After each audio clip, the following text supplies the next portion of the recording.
improve the situation.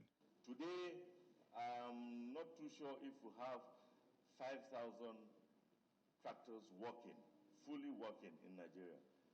We need over 72,000 with what we have in terms of arable land space.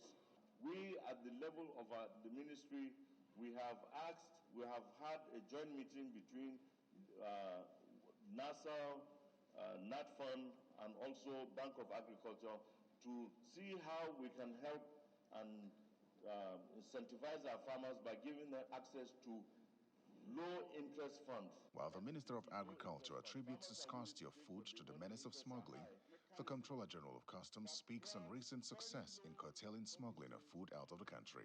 For goods that are imported, illegally imported and are seized, President Bola Ahmed Tinubu has directed that we should dispose of this item through direct sales to vulnerable Nigerians. In the meantime, the House, through a motion, resolved to investigate the national security implications of cryptocurrency and other digital assets transactions. The House hereby resolves mandate the House Committee on National Security and Intelligence to 1. Investigate the current status of the gateway platforms and how they truly or not connected with many security challenges in the country. The House is also to investigate the current status of the e-Naira on the global cryptocurrency platform, the cost incurred, processes undertaken, and statutory compliance in creating the digital currency. Terry Ikumi, Channels Television News. Away from agriculture-related matters now, 200 small business owners at the revitalized Adire market in Ashiru, Ogun State, are to conduct their businesses free of charge for a period of 1 year, in addition to receiving a grant of 150,000 naira each. This is courtesy of President Bola Tinubu, who gave the directive through the Vice President, Kashim Shettima, during the launch of the second Micro, Small and Medium Enterprises MSME clinics in Abeokuta, the state capital. At the event, Governor Dapo Abiodun also announced the award of 2 billion naira conditional grant to 12,000 businesses in the state. Our State House correspondent, Emperor Simon, reports. The June 12 Cultural Center in Abeokuta buzzes with activity as entrepreneurs from across the country gather for the launch of the federal government's second expanded National Micro, Small and Medium Enterprises MSMEs Clinic.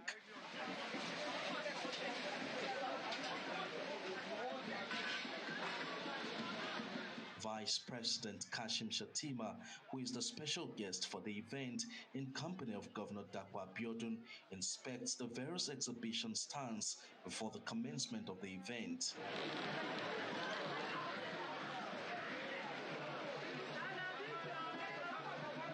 The expanded National MSME Clinic seeks to empower millions of small businesses across Nigeria, and Governor Dapo Abiodun commends the federal government's initiative, which he says aligns with his agenda. 10,000 MSMEs will get 100,000 naira each. Furthermore, for the SMEs, we will also be offering another what we call a conditional grant of 500,000 naira to 2,000 SMEs. Vice President Shettima announces more incentives by the Tinubu administration to enhance the growth of small businesses. President Bola Ahmed Tinubu has directed that almost 200 new stores within this market be granted free of charge to small business traders for a period of 1 year, and each of them should enjoy a grant of 100,000 naira each, courtesy of President Bola Ahmed Tinubu. Amongst the highlights of the expanded National MSME Clinic is the instant grant of 150,000 naira and provision of free business advisory to each of the exhibitors in attendance, a gesture which they commend. I believe that our president is doing the right thing at the right time, because at this point in time, we need the support of government to grow our business and also to encourage the youth into the entrepreneurial businesses. I'll be trying to, to get bigger and bigger. I think this is a big opportunity for me today. Like for me to be coming here, to be meeting our governor, it's a big opportunity for me. Everyone that is exhibiting here did not pay a dime for exhibition. The state government ensured that they paid for them. And most importantly, jobs have been created. While in the States, Vice President Kashim Shettima also commissions the Ogun Fashion and Tailoring Hub, equipped with state-of-the-art facilities and the refurbished Adire shared facility. Ogun State is popular for the production of Adire, and it appears the federal government is intentional about empowering small businesses in the state to promote the development of Adire. In addition, the federal government has said that through the expanded National MSME Clinics, it hopes to formalize at least 1 million businesses at a discounted rate. From Abeokuta in Ogun State, Empress Simon, Channels. To welcome you to welcome such an incredibly distinguished audience to this 2024 edition of the Obafemi Awolowo Prize for Leadership Award ceremony. 12 years ago, the prize was instituted by the Obafemi Awolowo Foundation to encourage, recognize, reward, and celebrate excellence in leadership. We have painstakingly followed that mandate while carefully nurturing and protecting the integrity eagerly of the award await the introduction into the Nigerian legal profession. The bar for qualification Out of the total of 5,300 who wrote the bar exam, 4,412 are participating in the ceremony. The result is seen in the very small number of leaders who The have body been of benches considered under the worthy leadership of the retired award Justice since Mary its Odili led the procession into the hall. Dr. Akinwumi Adesina, Among those present are the Chief Justice of Nigeria, Justice Olukaude Ariola, former justices of the Supreme Court, judges from various courts, and senior advocates of Nigeria. Also, a notable 251 candidates have achieved first-class honors, accompanied by their families and friends. By the powers conferred on the body of bench, The chairman thereafter admits the new wig into the bar. you may now put on your wig.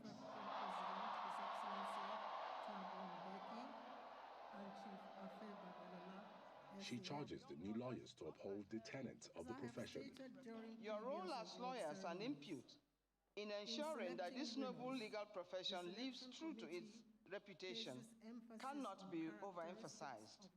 My advice to you is that as you have joined the honorable profession, one would expect you to behave with honor and dignity at all times. You have been adjudged to be fit and proper persons to be admitted to the bar, and you must show this to be true in your dealings with colleagues, clients, and the course. Earlier, the Director General of the Nigerian Law School, Professor Isa Chiroma, announced that the new lawyers have passed the November 2023 bar final examination after completing the training required by the Legal Education Act. Let me now, on behalf of the Council of Legal Education, Management, staff and students of the Nigerian Law School, invite you all. Obafemi Awolowo Foundation, under the leadership of General Yakubu Gowon, they have, from the very beginning in 1992, always demonstrated by giving me ample space to stretch my wings and fly. My sincere gratitude also goes to the selection committee of the prize under the leadership of Chief Emeka Anyoko for lending their considerable experience and wisdom to the award process and for their indescribable spirit of service. And of course, the technical committee, our intellectual powerhouse. They never disappoint. I am profoundly grateful to you all. I must also thank our supporters. Anyone who looks around this hall today would know that we must have had supporters, significant supporters. Some of them, their identities are shown in the programs in your hand, the brochures in your hand. Many have chosen to be not to be known. They have chosen not to have their names announced. But we know them, and we thank them all very much. Particularly, we thank the Governor of Lagos State, His Excellency Babajide Sanwo-Olu, who has gone the extra mile to put everything in place for this occasion. I must also mention the Governor of Ogun State, His Excellency Prince Dapo Abiodun, who has also done his bit. Now, I can't end this address without reference to the reason and the person whose legacy of leadership we are gathered here to celebrate. And I think the last word in this address should be heard from him. Your Excellencies, Royal Fathers, distinguished guests, ladies and gentlemen, I give you Chief Obafemi Awolowo.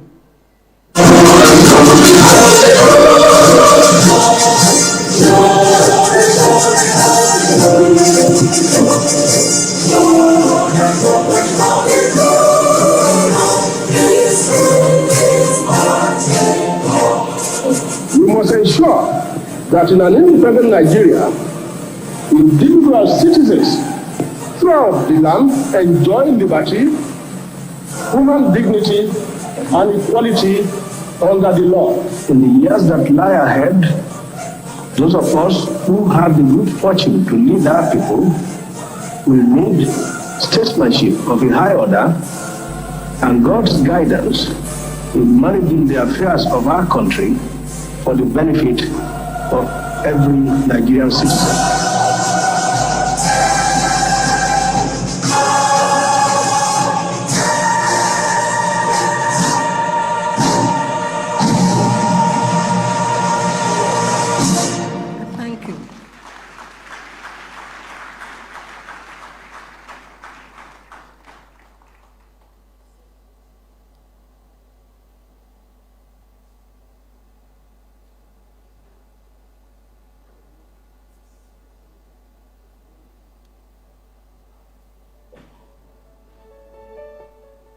Please give a warm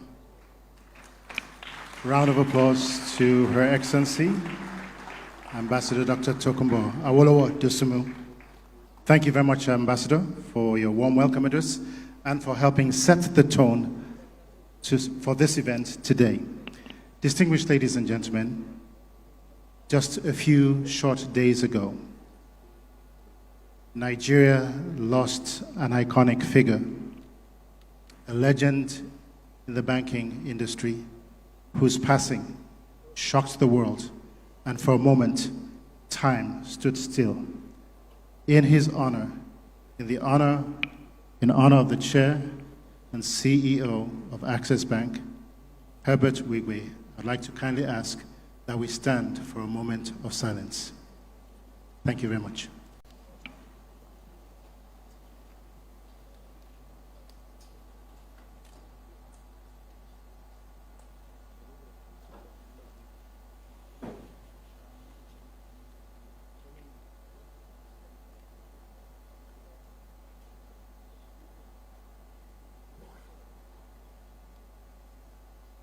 May the soul of the dearly departed rest in peace eternal. Distinguished ladies and gentlemen, one of the things you may not know about Chief Obafemi Awolowo as a Renaissance man was his deep love of music, especially classical, choral, or orchestral. And if my memory serves me very well, and I think it does, in 1979, I recall, at least reading it in the Daily Times of Nigeria at the time, that he purchased a brand new pipe organ for his church, St. Saviour's Church, which is today known as Our Saviour's Church in Ikene. He purchased it for the princely sum in 1979 of £250,000. That would be the equivalent of £1,585,163 today, or $2,012,364, or better still, $3,141,320,000 naira. That's quite a bit of currency in any kind of denomination. In sync with Chief Awolowo's love for music, we are honored to have with us today what I regard as truly one of Nigeria's world-class orchestras. Distinguished ladies and gentlemen, please welcome, as they perform a special presentation, the Muson Orchestra of Nigeria. Gentlemen and ladies, over to you.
Thank you very much, Muson Orchestra. Once again, we would like to acknowledge and thank for their attendance our Royal Fathers, His Royal Highness, the Emir of Bichi, Nasiru Ado-Bayero. Once again, if you could kindly give him a warm round of applause. The Oni of Ife, His Imperial Majesty Enitan Ogunwusi Ojaja II. Please give him a warm round of applause. His Excellency, the Obi of Onitsha, Igwe Nnameka Achebe Igwe.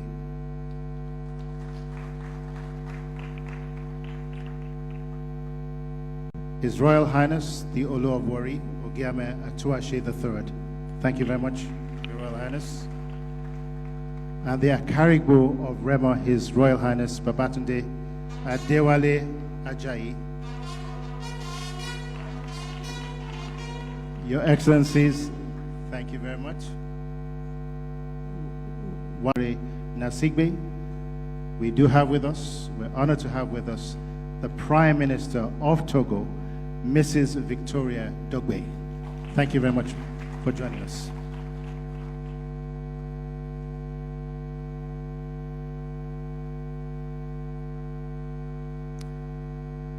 For those who knew Chief Obafemi Awolowo, he was really a quintessential Renaissance man, complex, creative, compassionate, and among many other things, he was a thought leader extraordinaire, a brilliant lawyer, a profound writer and scholar, a wise sage and philosopher, an innovative futurist, a diplomat and leading member of Nigeria's independence movement, a visionary political strategist, and an icon of development in the then Western Nigeria. He was a man of faith and integrity, and in terms of his passion for the upliftment of his people, a leader who was way ahead of his time. That, in a nutshell, describes the late Chief Obafemi Awolowo, whose life we also commemorate today. Kindly turn your attention, ladies and gentlemen, to the screen for a short video presentation on the life, times, and achievements of Chief Obafemi Awolowo.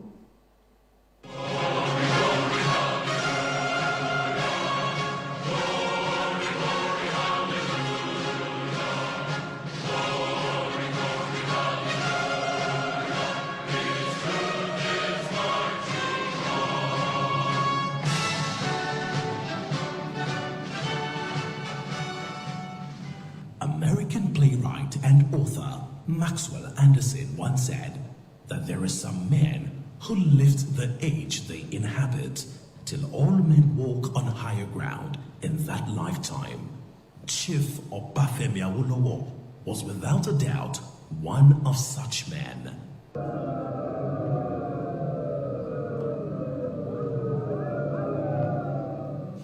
Clearly, one of the most outstanding figures in Nigerian history, with his contemporaries in the anti-colonial movement, Chief Awolowo led a strong push for independence for Nigeria, which was achieved on October 1, 1960.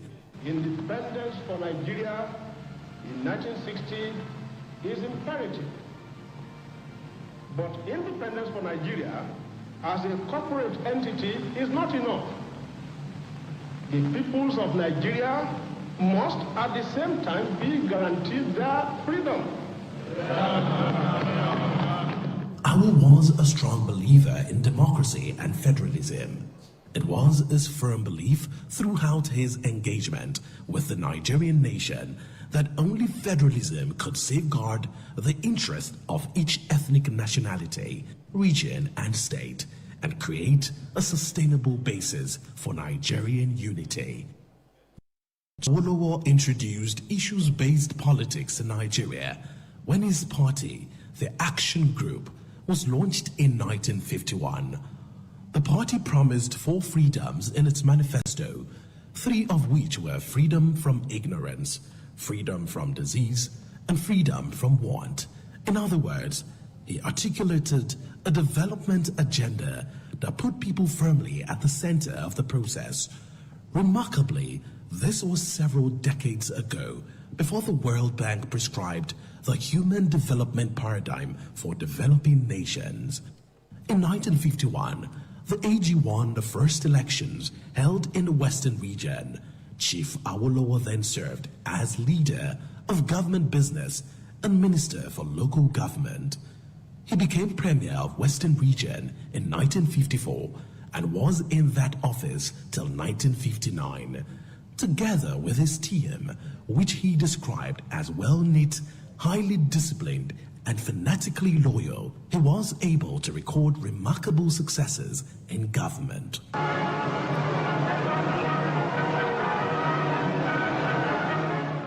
On January 17, 1955, The epochal free primary education scheme was launched in the western region of Nigeria. Children of all tribes in Nigeria, Hausas, Igbos, and Yorubas, whose parents have the required residential qualifications in the region, also benefit. Under his leadership, primary school population more than doubled between 1953 and 1959. The number of secondary schools rose from 46 in 1953 to 139 in 1959, with a phenomenal increase in pupil numbers. When the Minister of Education went to UMC practicing school, Okeadu, he met two small pupils. One of them, none other than Tokumbo Awolowo, the Premier's daughter. Her sister, Ayodele, is also being educated here. The labor policy of his government was the most enlightened in the whole federation. He introduced a 5 shillings and 6 pence minimum wage in 1954. The question of wages, for instance, we are the only region in the country paying 5 shillings and 6 pence minimum wage to workers, as opposed to 2 shillings and 8 pence in other regions. His other achievements included rapid industrialization, provision of infrastructure, and democratization of local government within the year of his assumption of office. Chief Awolowo implemented many other progressive policies. His administration introduced free health care for children and aggressive rural and agricultural development, which drove its resolve to free the people from poverty and want.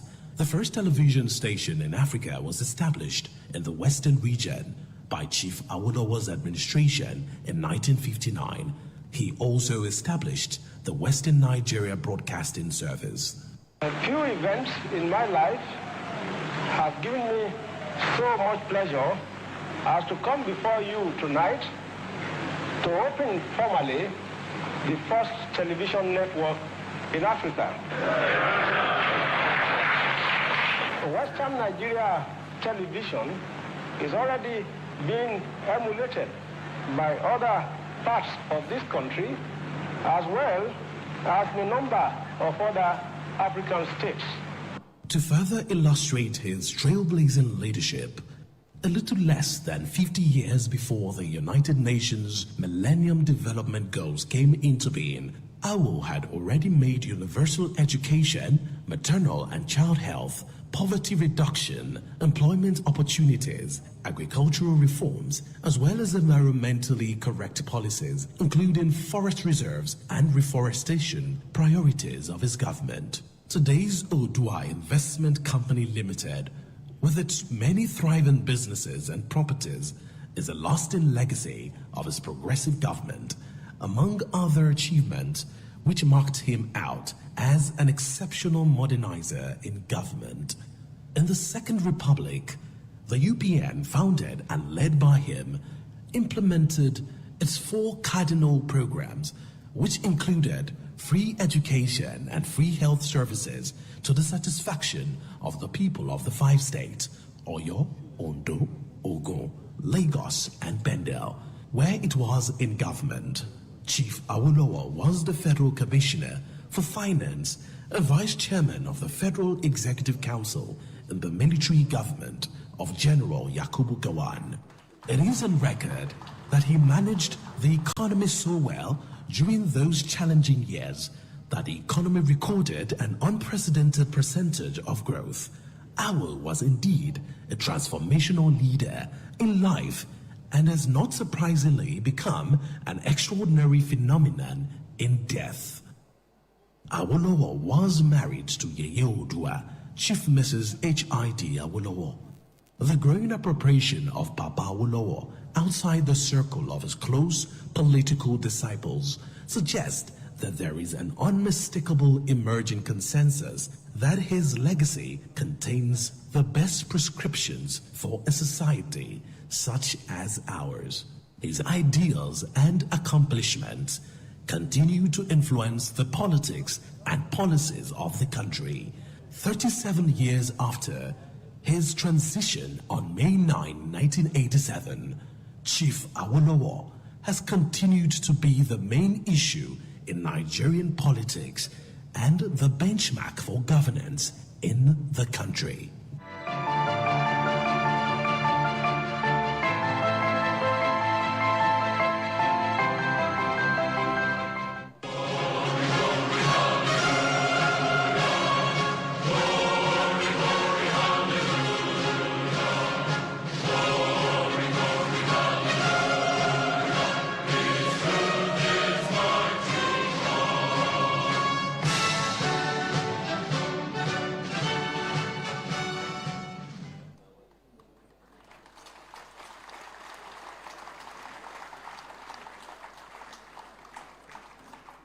Distinguished ladies and gentlemen, as you may very well have noticed this morning, I am wearing my Chief Obafemi Awolowo hat in his honor, and I feel so proud to be able to do that in honor of his legacy.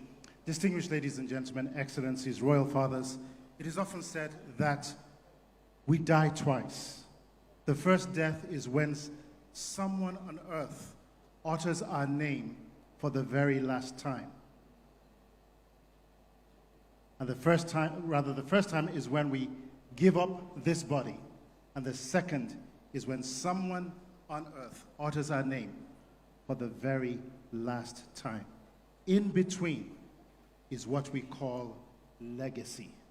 It is my heartfelt prayer that as an example of selfless and visionary leadership in our country, that the name of Obafemi Awolowo will ring for many, many more years to come, as well as the very rich legacy that he left behind for us.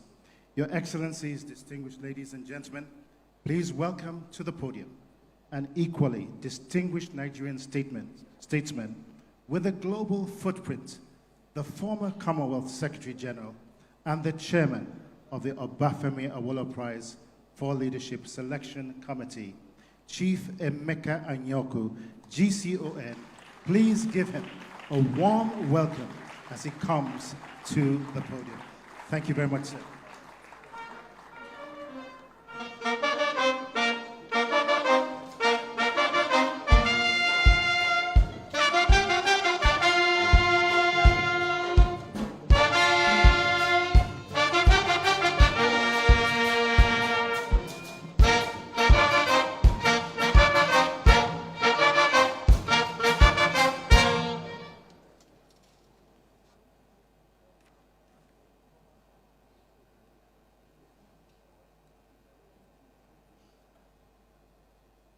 Your Excellencies,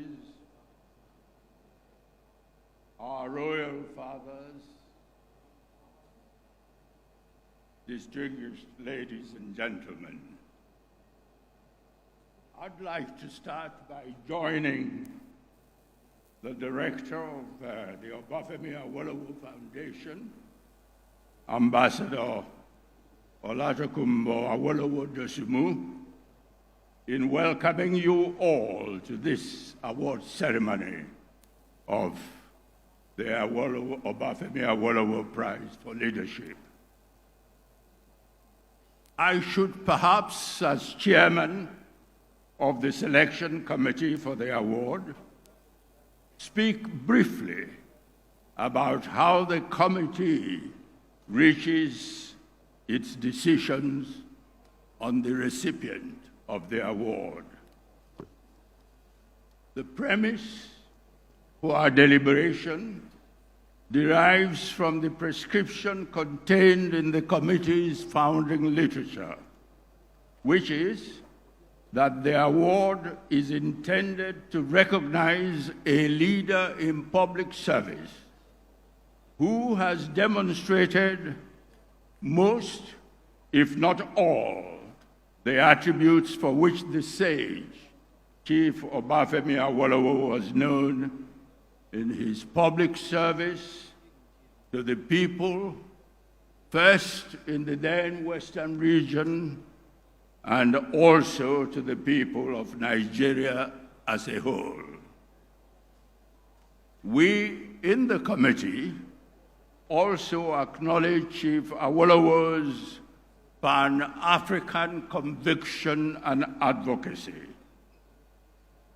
Let me, therefore, sum up some of the key attributes demonstrated by Chief Obafemi Awolowo in his distinguished political career.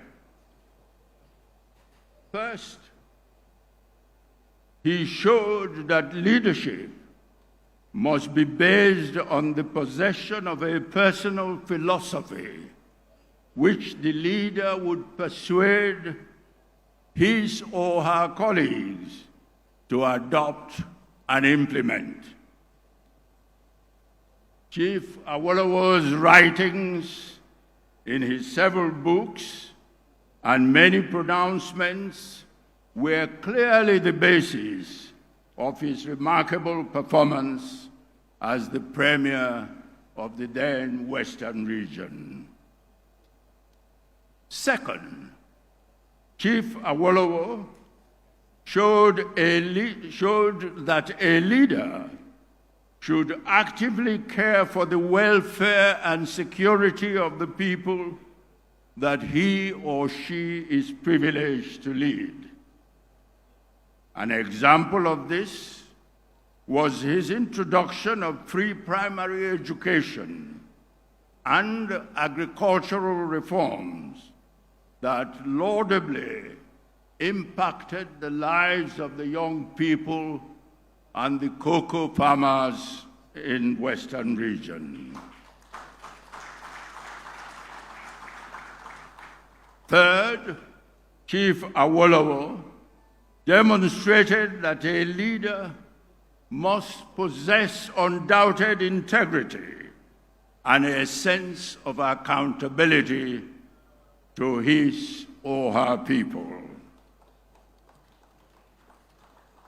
And fourthly, Chief Obafemi Awolowo believed that a leader must show example of self-discipline and personal organizational capacity in the management of public affairs. And fifthly, Chief Awolowo demonstrated that a leader in a country must be a true patriot and nationalist whose commitment to promoting the interests of all parts of the country must be beyond question. In a pluralistic country such as Nigeria, with long-established different ethnic groups, Chief Obafemi Awolowo showed us how to become a true patriot. He was conscious of his roots as a Yoruba man,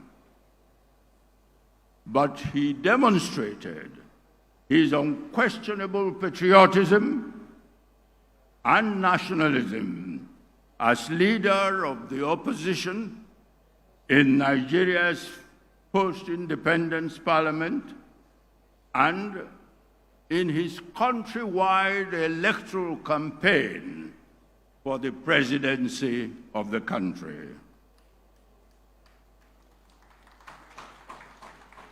He recognized the challenge of careful management of diversity in our pluralistic country, and as such, articulated his belief that a true federalism is an essential condition for the peace and progress of Nigeria. Sixthly, Chief Obafemi Awolowo's attribute as a Pan-Africanist is well illustrated in his writings and his interactions with other African leaders. Today is the fourth time that the Obafemi Awolowo Leadership Prize is being awarded. The first awardee was our Nobel laureate, Professor Wole Soyinka, The second awardee was the former President of the Republic of South Africa, Mr. Thabo Mbeki. And the third awardee was the well-known promoter of quality tertiary education in Nigeria and successful agricultural farmers in Ekiti State, Are Afe Babalola. The fourth awardee at today's ceremony is the renowned Dr. Akiwumi Adesina, President of the African Development Bank. You will hear more about him, about his tremendous achievements as Federal Minister of Agriculture in Nigeria, and about his even more spectacular performance as President of the African Development Bank. You will hear this later in this ceremony from Mr. John Momo, Chairman, CEO of the Channels Television. Suffice it for me to say that out of the many reputable nominations received, members of the selection committee unanimously considered Dr. Akiwumi Adesina as having in his career to date, in a large measure, the Chief Obafemi Awolowo's attributes that I have sought to describe. I thank you all.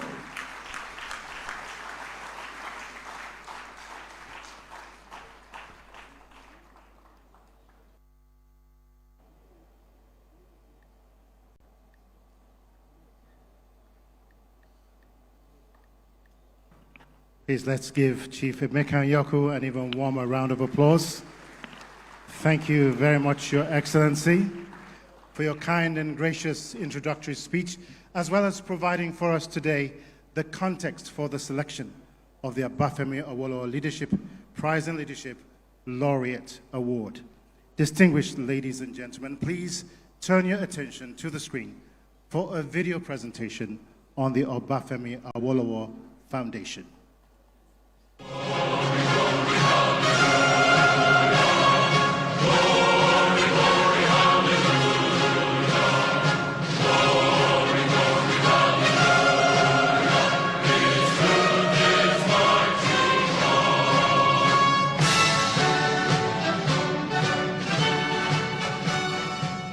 Years that lie ahead, those of us who have the good fortune to lead our people will need statesmanship of a high order and God's guidance in managing the affairs of our country for the benefit of every Nigerian citizen. One important development after the transition of Chief Obafemi Awolowo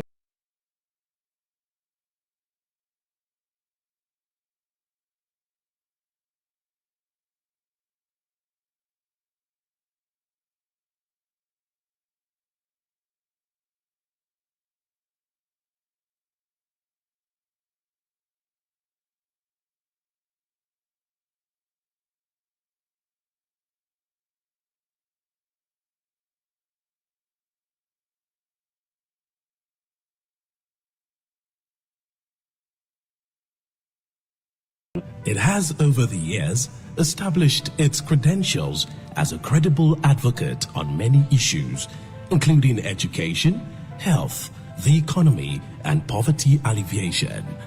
The foundation has actualized its mission mandate through various outreach programs. These include lectures, dialogues, executive leadership seminars, symposia, and more recently, our conversations. All of these are designed to provide suitable fora for rational discussion of great issues of the day in order to continue to build the idea that inspired the public and patriotic activities of Chief Awolowo.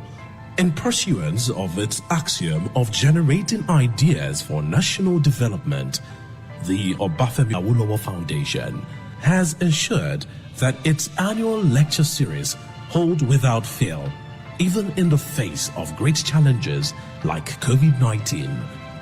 The maiden dialogue was with the theme, Nigeria, the Way Forward. The foundation also organized other groundbreaking lectures, dialogues and conversations on critical issues like the dialogue on education, themed Nigeria and Education. The challenges ahead, Nigeria in search of leadership, Nigeria, democracy and the rule of law, and more recently, the Obafemi Awolowo lecture themed With a Nigeria. Subsequently, on March 6, 2022, the foundation held the 30th anniversary symposium to which participants were invited from across the globe. In January 2009, the Obafemi Awolowo Foundation launched a year-long program in celebration of the centenary of the birth of Chief Obafemi Awolowo, with the public presentation of the foundation's commemorative publication, Awo on the Trail of a Titan. 2 centenary lectures were delivered, the first by Professor Wole Soyinka and the second a few weeks later by a former Secretary General of the United Nations, Mr. Kofi Annan. A special centenary dialogue was held in collaboration with the Obafemi Awolowo University, Ile-Ife, with the theme, The Awo Legacy and the Youth. It was held at the university's Oduduwa Hall and was very well attended by the staff and students of tertiary institutions from across the country, despite an ongoing nationwide ASUU strike. Indeed, ASUU at the national level gave its total support in writing to the program. As part of the celebration, the foundation held a program on 50 years of television in Africa, The Journey So Far, at the Premier Hotel in Ibadan. On October 6, 2009, the foundation launched a book titled Obafemi Awolowo and the Making of Remo, the local politics of a Nigerian nationalist, in collaboration with the International African Institute and Edinburgh University Press at the School of Oriental and African Studies, London. From January 21, 2010, the grand finale conference themed Free Education in Nigeria, 55 years on, was held alongside the public presentation of Awo the Builder, the children's version of Awo's biography written by Chief Wumi Adegbomire at Neka House, Alausa, Lagos. The foundation has continued to enjoy tremendous support from all strata of the Nigerian society. A significant aspect of the foundation's mandate is poverty alleviation. Very early in its existence, it embarked on a microcredit project, mobilizing critical stakeholders to confront the issue of poverty and proffer solutions. In furtherance of this objective, the foundation prepared a valuable document which it distributed at a microcredit summit held in Washington, D.C., in the United States in February 1997, and since then, it has continued to build on that pioneer effort. Of particular interest is the annual Obafemi Awolowo Memorial and HID Awolowo Memorial Football Tournament for under-17 boys and girls, designed specifically for the right development of youths at the grassroots. There is also the Foundation Center for Leadership Studies, which hosted its inaugural event titled Leadership for Corporate Philanthropy. The Obafemi Awolowo Prize for Leadership was instituted by the foundation in the name of Chief Obafemi Awolowo to encourage, recognize, reward, and celebrate excellence in leadership. In selecting candidates, emphasis is laid on characteristics of leadership and good governance that are in tandem with Chief Awolowo's values. The candidates must be honest persons, possess strong moral principles, and must also be persons in whom people believe and repose trust. The prize is awarded every 2 years based on demonstrable evidence of substantial achievements across the board of the criteria laid out by the selection committee. Because of these stringent conditions attached to winning the award, only 4 distinguished personalities have been able to win the prize. They are Nobel laureate Professor Wole Soyinka in 2012, another Nobel laureate and former South African President Thabo Mbeki in 2014, and Chief Afe Babalola, Senior Advocate of Nigeria in 2018. The 2023 edition was won by Dr. Akinwumi Adesina. The Awolowo Foundation's varied public outings are in reports which are widely circulated and can be sourced from the Foundation's website, www.obafemiawolowofoundation.com. For the Obafemi Awolowo Foundation, it has been decades of impactful engagement with humanity. The foundation looks ahead with confidence to deepen its traditional activities and also break new ground to the glory of God and the development of humanity.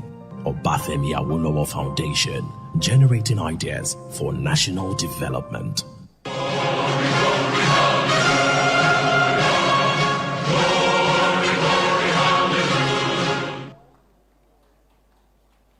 Yes, ladies and gentlemen, you may applaud.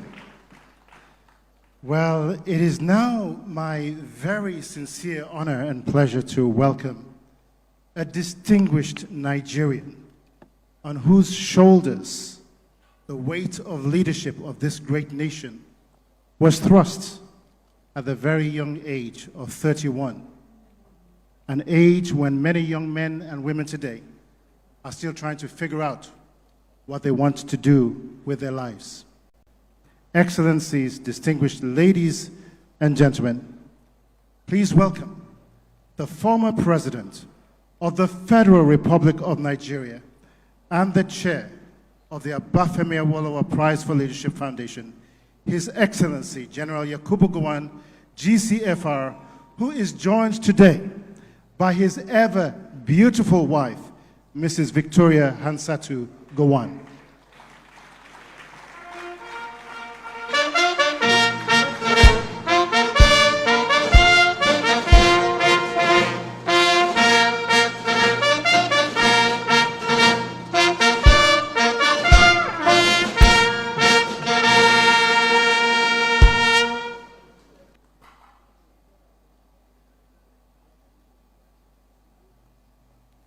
And yes, you may continue the music roll as General Gowon makes his way to the podium. Thank you.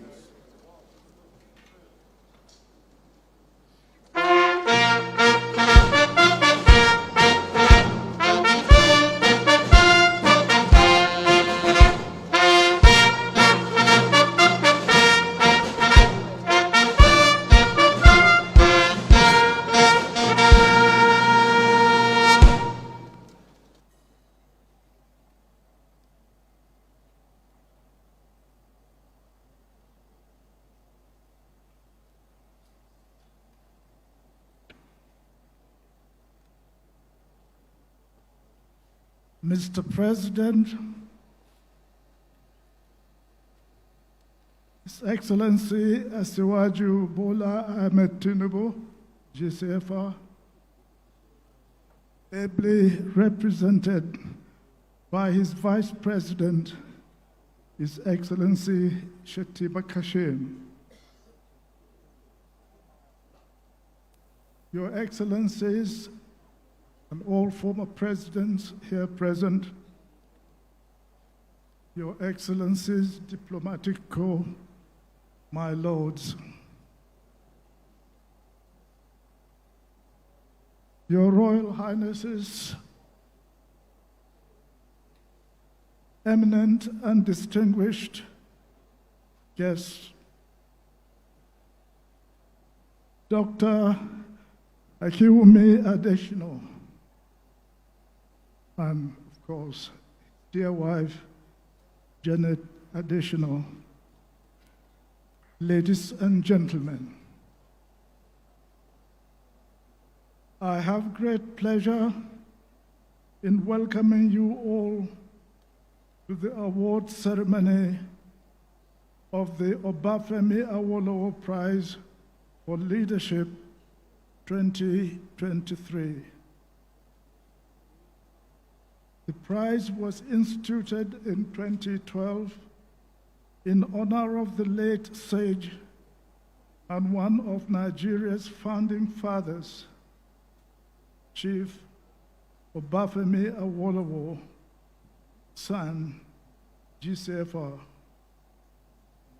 to recognize and reward excellence in leadership. As is generally well acknowledged, as you have heard, Chief Awolowo exemplified exceptional, transformational leadership, as made evident by the various leadership positions he held in his lifetime. At various times, he was the Premier of Western Region of Nigeria and the leader of the opposition in Nigeria's federal parliament.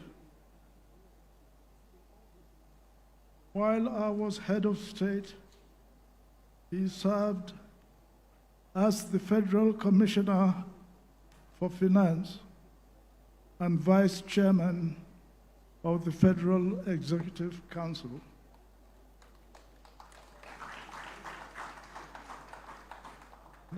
I must say this, and also as Commissioner for Finance, and help us to make sure that we did not borrow a penny to execute civil war.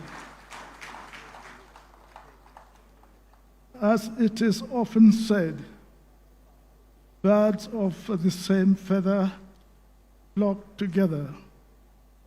So it is no surprise that in the past 12 years, awardees have been eminent individuals who are proven change makers in their diverse callings across the African continent. In 2012, the Nobel laureate, Professor Wole Soyinka, my special guest in those days, but a very good friend, I can tell you that, received the prize at the maiden edition of the award ceremony. Next, the former President of the Republic of South Africa, His Excellency, Mr. Thabo Mbeki,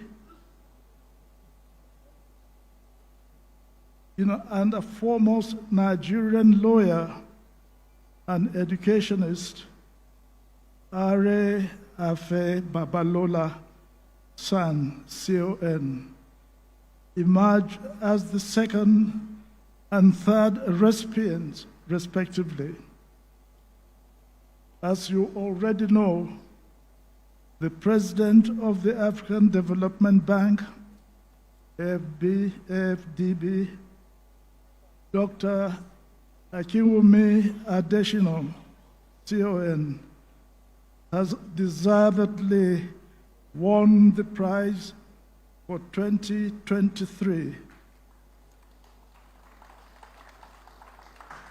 which is being presented today, March the 6th, 2024, a day that would have marked Chief Obafemi Awolowo's 115th birthday.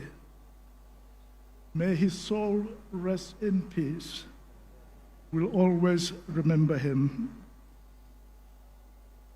I must say that the Board of Trustees of Obafemi Awolowo, which I chair, is most pleased that people of outstanding leadership have always been selected as recipients of the Awolowo Prize for leadership.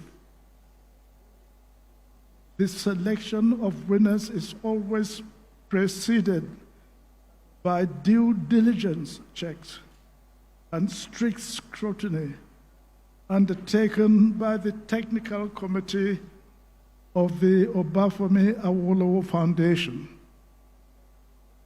I especially want to thank members of the selection committee, which consists of eminent Nigerians, headed by Chief Emeka Anyoku, more chef. No, don't mean that he is my cook. It's my chief. That's my French pronunciation.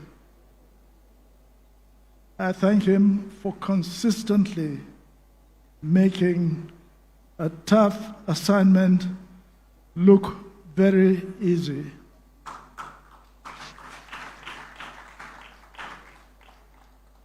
Following this tradition, the choice of Dr. Akinwumi Adesina can only best be described as having been very well done.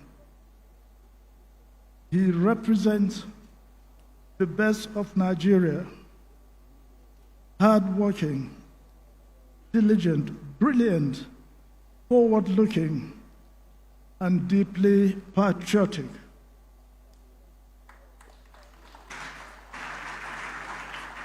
I also should add that he is elegant, no matter in what way he dresses, whether with a bow tie or with the Yoruba side cap, or in any dress whatsoever, well, just as he looked today. Thank you.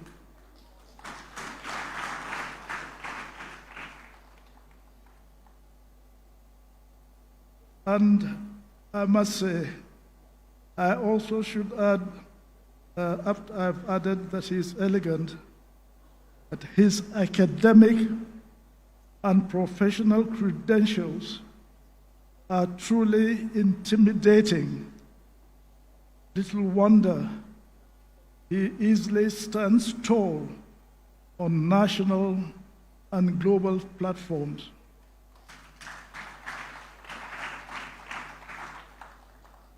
His widely acknowledged performance as Nigeria's Minister of Agriculture and 2 terms President of African Development Bank, AFDB, attests to his being fit, being a fit and proper choice as the recipient of the 2023 Obafemi Awolowo Prize for Leadership. I think you would like to know that he was Minister for Agriculture under President Obasanjo, and also President Ebele Jonathan. And we all know how well he performed there. Well done. I heartily congratulate him, just as I commend the award selection committee for a job well done. At the risk of preaching to the converted, may I remind both the committee and Dr. Adesina that the reward for hard work remains more work. This universally accepted dictum has not changed, though conventional wisdom still says that change is still the only permanent thing. Distinguished ladies and gentlemen, may I, on behalf of the Board of Trustees of the Obafemi Awolowo Foundation, express my warm and sincere appreciation of your kind presence at this ceremony. Again, allow me to say this because I value the support of our women folk.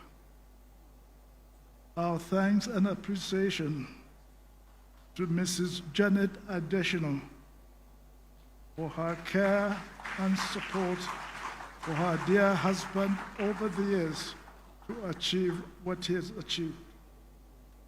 Well done. I thank you all for listening, and thank you all for your kind attention. God bless you all. Enjoy the ceremony.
Your Excellency, General Yakubu Gowon, thank you very much for your very special remarks and for your continued words of wisdom, grace, and peace. It is indeed a remarkable sign of your leadership that more than 50 years later, you continue to lead the efforts to memorialize the extraordinary legacy and values of Chief Obafemi Awolowo.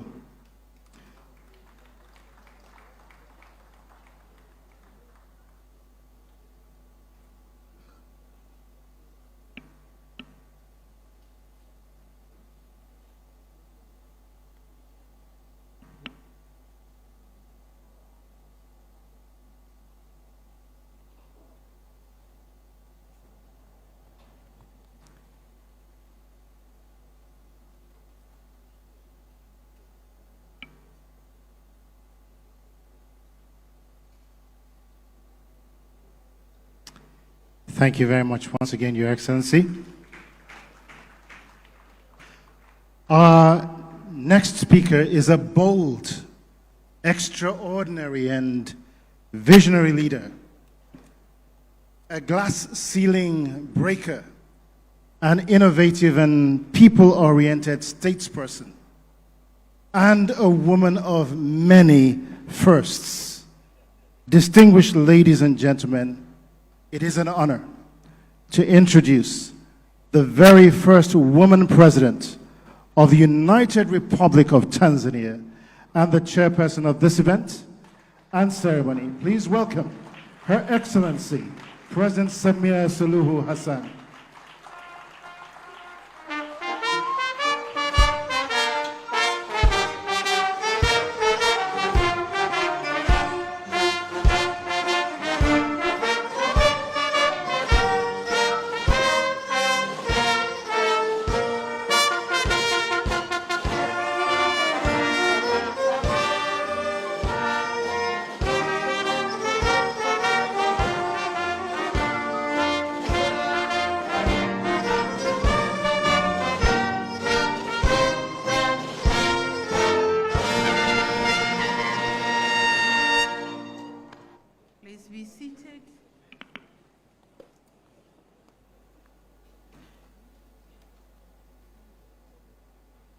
Your Excellency Azali Othmani, President of the Union of Comoros and the outgoing chairperson of the African Union, fellow heads of states and government, Your Excellency, former Nigerian presidents, Your Highnesses, the Royal Fathers, the Majesties, Chiefs and Igwes, Ambassador Dr.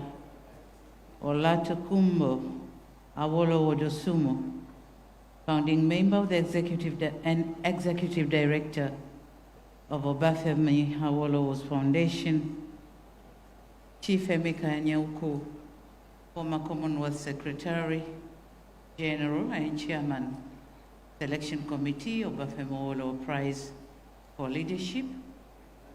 And I also like to recognize our awardee, Dr. Akinwumi Ayodeji Adesina, President of the African Development Bank Group, Excellency Ministers, Excellency Senators, distinguished guests, ladies and gentlemen, good afternoon to you all.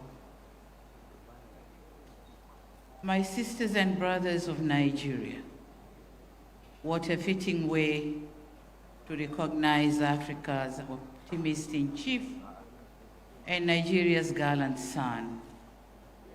I'm delighted to be able to attend this distinguished event in honor of Dr. Akinwumi Adesina as he received the prestigious Awolowo Prize for Leadership today. I wish to congratulate you, Ambassador Dr. Tokunbo, for the excellent manner that you have been honoring the memory of your father, the late Chief Obafemi Awolowo. Indeed, Chief Obafemi Awolowo's life, legacy and lessons inspires well beyond the shores of Nigeria.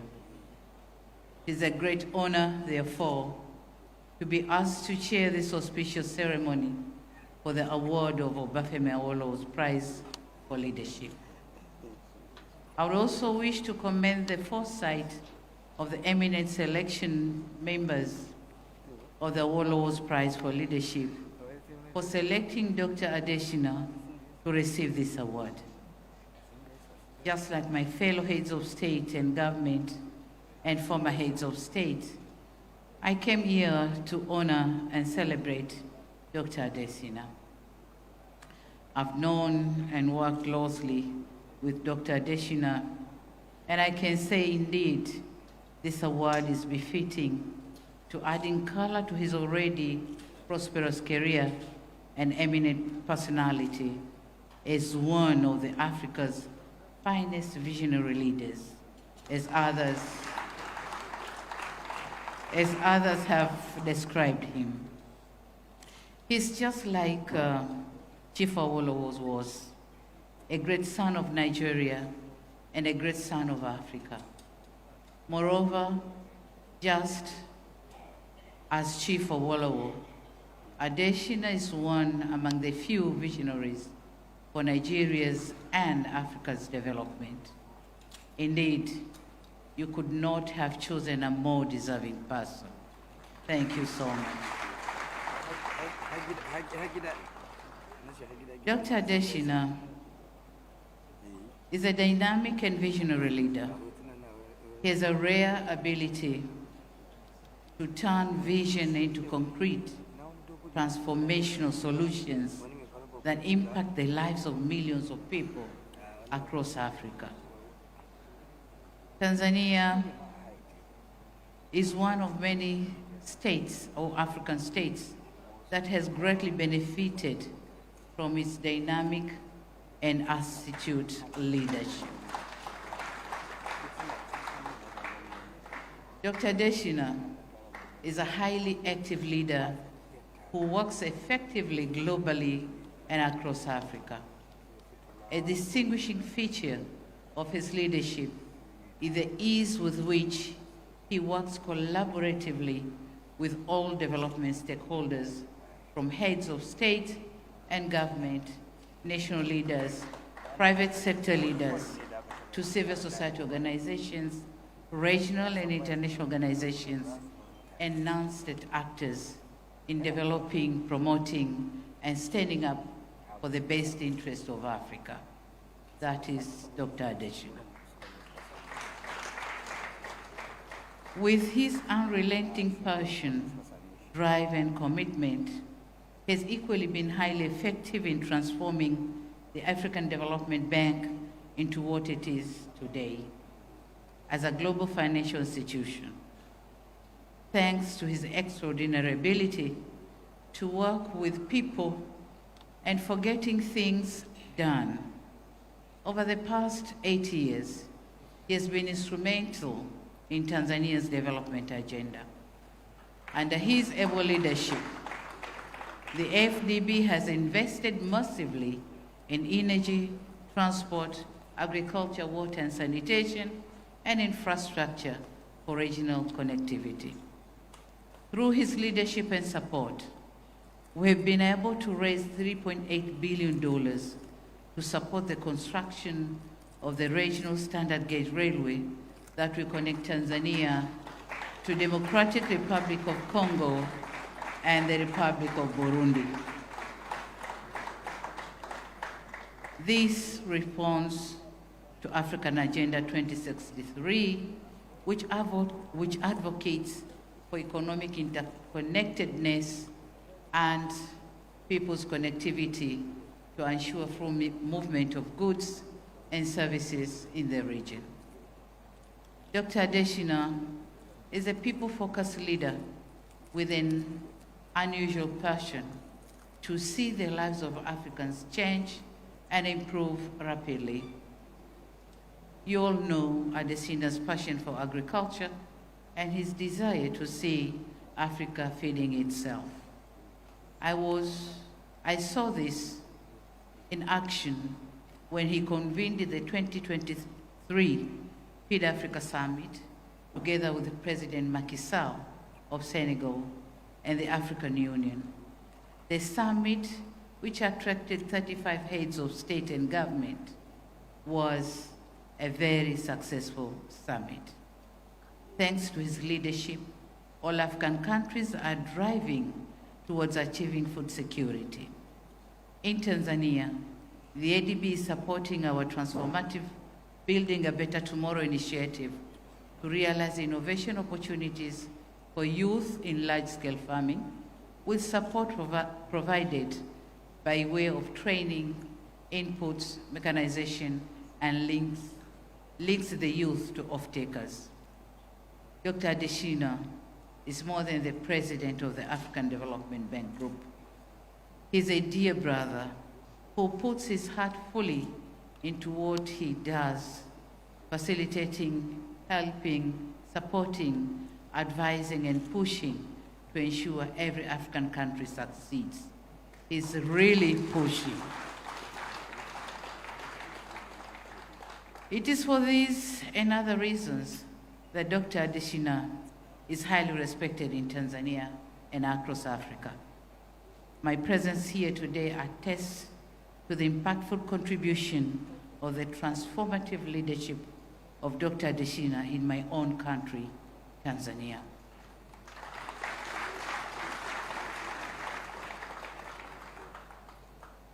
Congratulations again, my dear brother Akin, a great son of Nigeria and a great son of Africa, in whom we are very proud. I can confidently say that Dr. Adesina is not only Africa's optimist in chief, Adesina is one of Africa's foremost Pan-African leaders of the 21st century. And if I am to describe Adesina in one paragraph, I would say he knows the weight of his responsibility that rests upon his shoulders, and he carries it with grace, not Grace the wife, but with grace.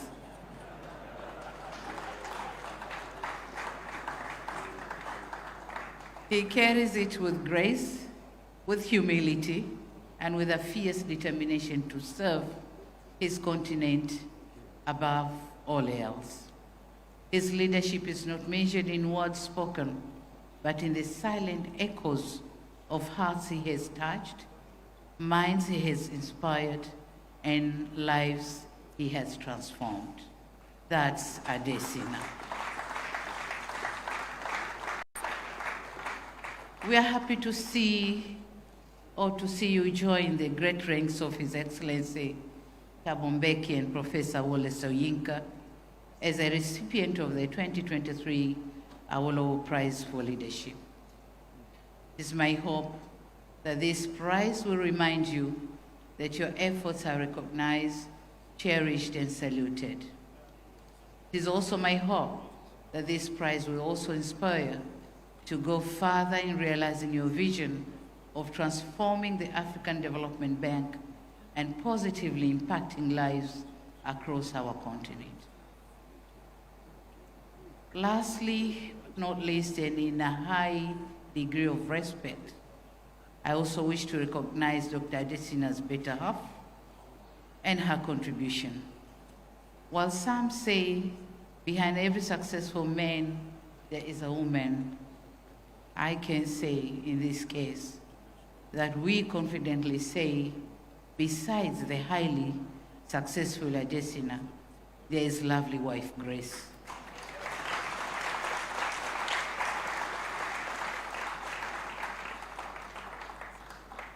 My apology, I should also recognize His Excellency, the Vice President of Nigeria, Senator Kashim Shettima.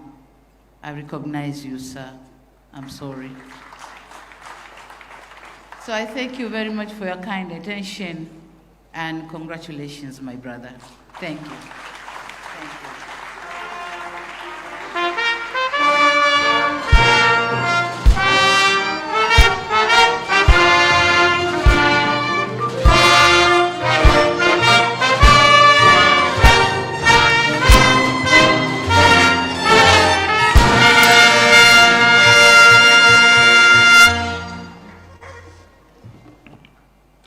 Please be seated.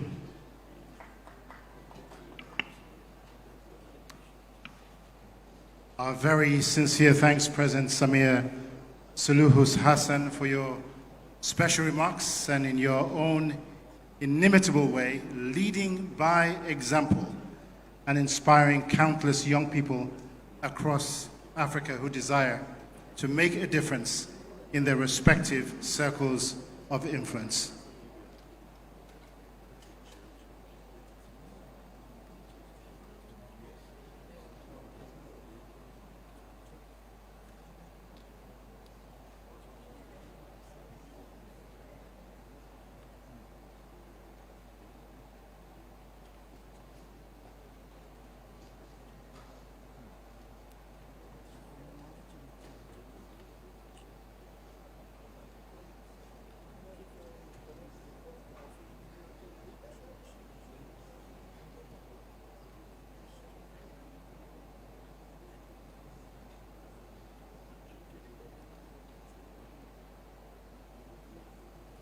As President Suluhu Hassan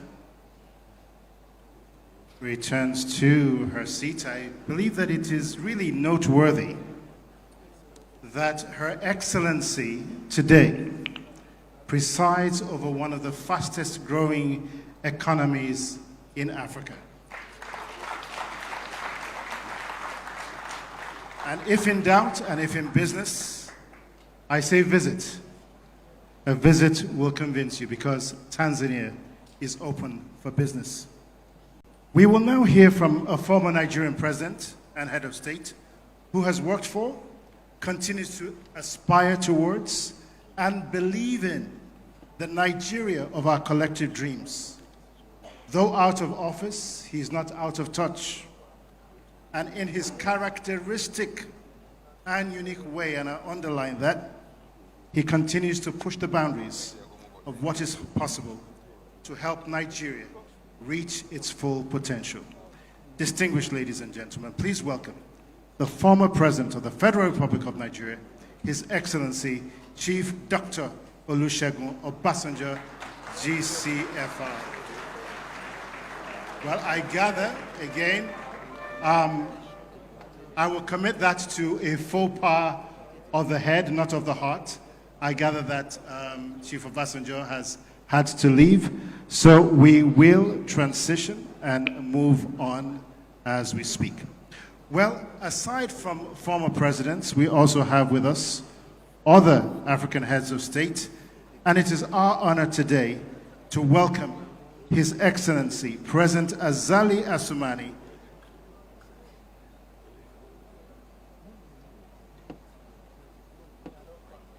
President Goodluck Jonathan has already provided a video tribute and will not be speaking, but again, we recognize you, sir. Please give him a warm round of applause. Thank you for your leadership, sir. We have with us today His Excellency President Azali Assoumani, the President of the Union of Comoros and the outgoing chairperson of the African Union. Please give President Assoumani a warm Lagos welcome, or a warm Nigeria welcome, I would say. And as he comes towards the podium, I would also ask that our translation team also be on hand to provide support. Thank you very much.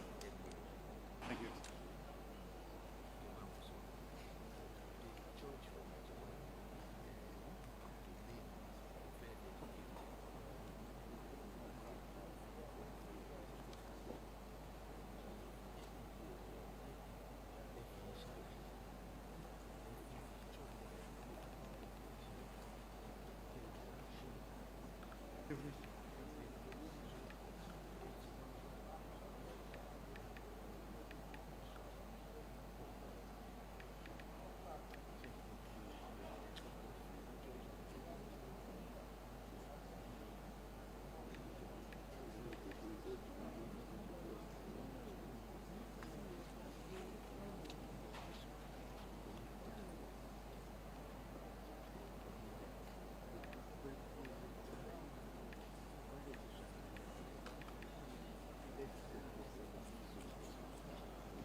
Excellences, Majesté, mes chères sœurs et frères, chefs d'État et de gouvernement. Your Excellencies, Royal Highnesses, my dear brothers and sisters, heads of state and government. Excellences, très chers frères, Dr Adesina, président de la Banque africaine de développement. Your Excellency, my dear brother, Dr. Adesina, President of the African Development Bank. Excellences, Madame Grace Adesina, chère très belle sœur. Your Excellency, Madame Grace Adesina, my dear sister. Messieurs les anciens présidents du Nigeria, gouverneurs et sénateurs. Your Excellencies, former presidents of Nigeria, Your Excellencies, senators and governors. Honorable assistance, mesdames et messieurs, assalamu alaikum wa rahmatullahi wa barakatuh. Distinguished participants, assalamu alaikum, good day, God bless you. Je voudrais, pour commencer, remercier chaleureusement le président de la République du Nigeria, mon frère Ahmed Tinubu, son gouvernement et le peuple fier du Nigérien pour l'accueil fraternel et bienveillant qui nous est réservé dans ce très grand et beau pays. Before anything else, I would like to thank the President of the Federal Republic of Nigeria, my brother, His Excellency Ahmed Tinubu, his government, and the brotherly people of Nigeria for the fraternal and warm hospitality we have received since coming to this great and beautiful country.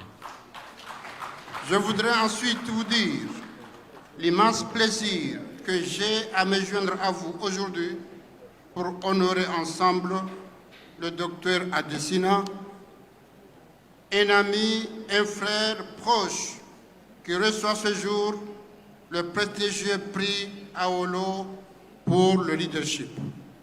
I would also like to say just how delighted I am to join you today to honor Dr. Adesina, a very close friend and brother, who today receives the prestigious Awolowo Prize for Leadership. Compte tenu de l'admiration et du respect que ma famille et moi-même portons au Dr Adesina, je suis venu à cet événement en compagnie de ma chère épouse, Madame Azali, la première dame de l'Union des Comores. It is because of the admiration and respect that my family and I have for Dr. Adesina that I decided to come to this august ceremony accompanied by my dear wife, the First Lady of the Union of Commerce. Nous avons tenu à venir ensemble pour participer à cette cérémonie et notamment rendre hommage à Madame Grace, la chère épouse du Dr Adesina, qui a constamment joué un rôle clé dans le succès de son époux qui est à l'honneur aujourd'hui. We decided to come together to this ceremony, and in particular, by doing so, to pay tribute to Mrs. Grace Adesina, Dr. Adesina's dear wife, who has constantly stood by her husband and fostered his achievement of his many successes, and whom we are all honoring today. Honorable assistance, mesdames et messieurs, je tiens à saluer le choix pertinent de la Fondation Awolowo et du comité de sélection du prix pour proposer la candidature du Dr Adesina à ce prix. Your Excellencies, ladies and gentlemen, I would like to commend the decision of the Awolowo Foundation and its prize selection committee to nominate Dr. Adesina for the Awolowo Prize for Leadership. En tant que président de l'Union des Comores, depuis quelques années maintenant, mais aussi en tant que président de l'Union africaine dont le mandat vient de prendre fin, j'ai travaillé en étroite collaboration avec le Dr Adesina. As president of the Union of Commerce for several years now, but also as the outgoing chair of the African Union, I have had the opportunity to work very closely with Dr. Adesina. Son leadership exemplaire à la tête du groupe de la Banque africaine de développement a eu un impact considérable sur notre continent africain. His exemplary leadership at the helm of the African Development Bank Group has had a considerable impact on our African continent. C'est en effet, après sa prise de fonction, le travail et le programme des institutions de financement du développement de premier plan ont eu un impact positif, plus de 335 millions de personnes à travers notre continent. Barely 7 years after assuming duty, the work and programs of this premier development finance institution under the leadership of Dr. Adesina have had a positive impact on more than 35 million people across, more than 335 million people across the continent.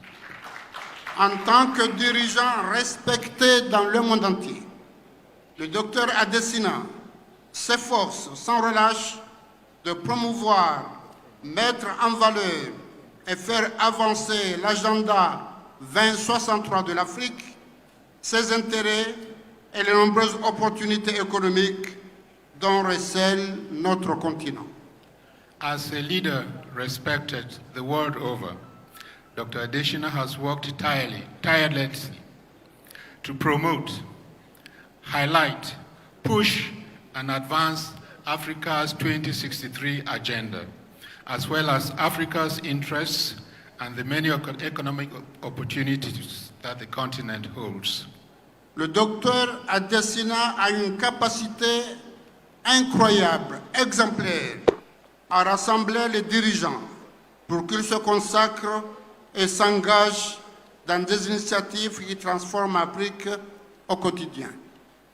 Dr. Adesina has an incredible ability to bring leaders together, to dedicate and commit themselves to initiatives that transform Africa on a daily basis. Grand visionnaire, innovateur et pragmatique, le Dr Adesina a dirigé de main de maître des initiatives porteuses de transformation de la Banque africaine de développement. Dr. Adesina is a great visionary, an innovator, and a pragmatist. He has therefore masterfully led transformative initiatives that have given the African Development Bank a facelift. L'une d'entre elles est le Forum pour l'investissement en Afrique, qui est devenu en quelques années la première plateforme d'investissement dans notre continent. One of these is the Africa Investment Forum, which in just a few years has become the leading investment platform in Africa. Depuis son lancement en 2018, le Forum pour l'investissement en Afrique a mobilisé 180 milliards de dollars d'intérêts d'investissement en Afrique, donc plus de 15 milliards de dollars pour la construction du corridor autoroutier Lagos-Abidjan qui transformera les économies de l'Afrique de l'Ouest. Since it was launched in 2018, the Africa Investment Forum has mobilized over $180 billion of investment interest in Africa, including over $15 billion for the construction of the Lagos-Abidjan highway corridor that will transform the economies of all of West Africa. Une autre initiative similaire que le président Adesina a contribué à promouvoir, à défendre, à développer est le désert to power du désert à l'électricité. Cette initiative vise à développer 10 000 mégawatts d'énergie solaire qui fourniront l'électricité à 250 millions de personnes dans la zone sahélienne de l'Afrique. Another similar initiative that I would like to mention that Dr. Adesina has shepherded, promoted, championed, and developed is the Desert to Power initiative. This initiative aims to develop 10,000 megawatts of solar energy, which will provide electricity to 250 million people in the Sahel zone of Africa. Une fois achevée, cette initiative deviendra la plus grande zone solaire au monde. Once completed, Africa's Sahel region will become the world's largest solar zone. Leader charismatique, le docteur Adesina est sans aucun doute un grand mobilisateur qui rassemble d'autres leaders pour relever avec succès des défis très complexes. Dr. Adesina is a charismatic leader. Dr. Adesina is undoubtedly a great mobilizer who brings together various leaders to successfully tackle very complex challenges. En tant que leader respecté dans le monde entier, le docteur Adesina est passé maître dans l'art de structurer des partenariats et des alliances stratégiques en Afrique et dans le monde. As a respected leader throughout the world, Dr. Adesina is a master in the art of structuring strategic partnerships and alliances in Africa and across the world. L'une de ses grandes qualités de dirigeant reste sa modestie, mais surtout sa capacité innée à mettre en œuvre des programmes qui transforment la vie de millions de personnes en Afrique et dans le monde. One of his greatest leadership qualities is his innate ability to implement programs that transform the lives of millions of people in Africa and across the world. Il a prouvé à maintes reprises qu'il est un dirigeant sensible à la cause de l'Afrique, il a prouvé aussi qu'il est un dirigeant au cœur sensible qui se suit profondément des gens. He has proven time and again that he is a sensitive leader with Africa always at his heart. He has proven time and again that he is a leader with a sensitive heart, a leader who is people-centered. Je dirais pour conclure que l'Afrique gardera toujours en mémoire vos réalisations comme étant celles de l'un des meilleurs dirigeants qu'elle ait connu. Mon frère Adesina, nous sommes très fiers de toi et notre continent, l'Afrique, est aussi fier de toi. In conclusion, I would like to say that Africa will always remember your achievements as those of one of the finest leaders it has ever known.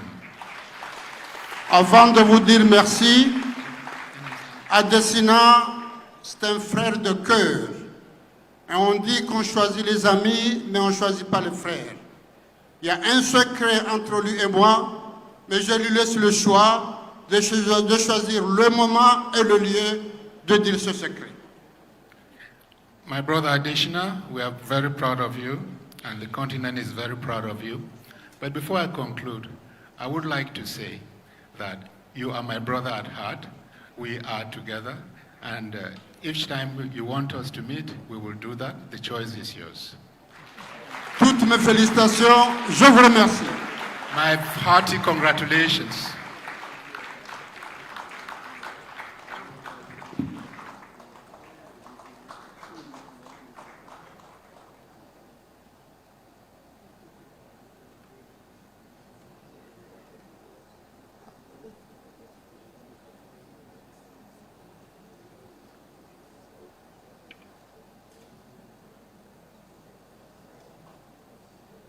Thank you very much, President Azali Assoumani, for your kind words and for your strategic leadership of the African Union, especially following your recent handover of the baton as chairman of that distinguished institution. Excellencies, distinguished ladies and gentlemen, we are also exceptionally honored to have with us today an African stateswoman of immense stature, a globally recognized technocrat, and a diplomat. She is also a woman of many firsts. Please welcome the President of the Federal Democratic Republic of Ethiopia, Her Excellency Sahle-Work Zewde. I can understand for our men presidents a tepid applause, but I think for our women presidents and heads of state, we certainly can do a whole lot better.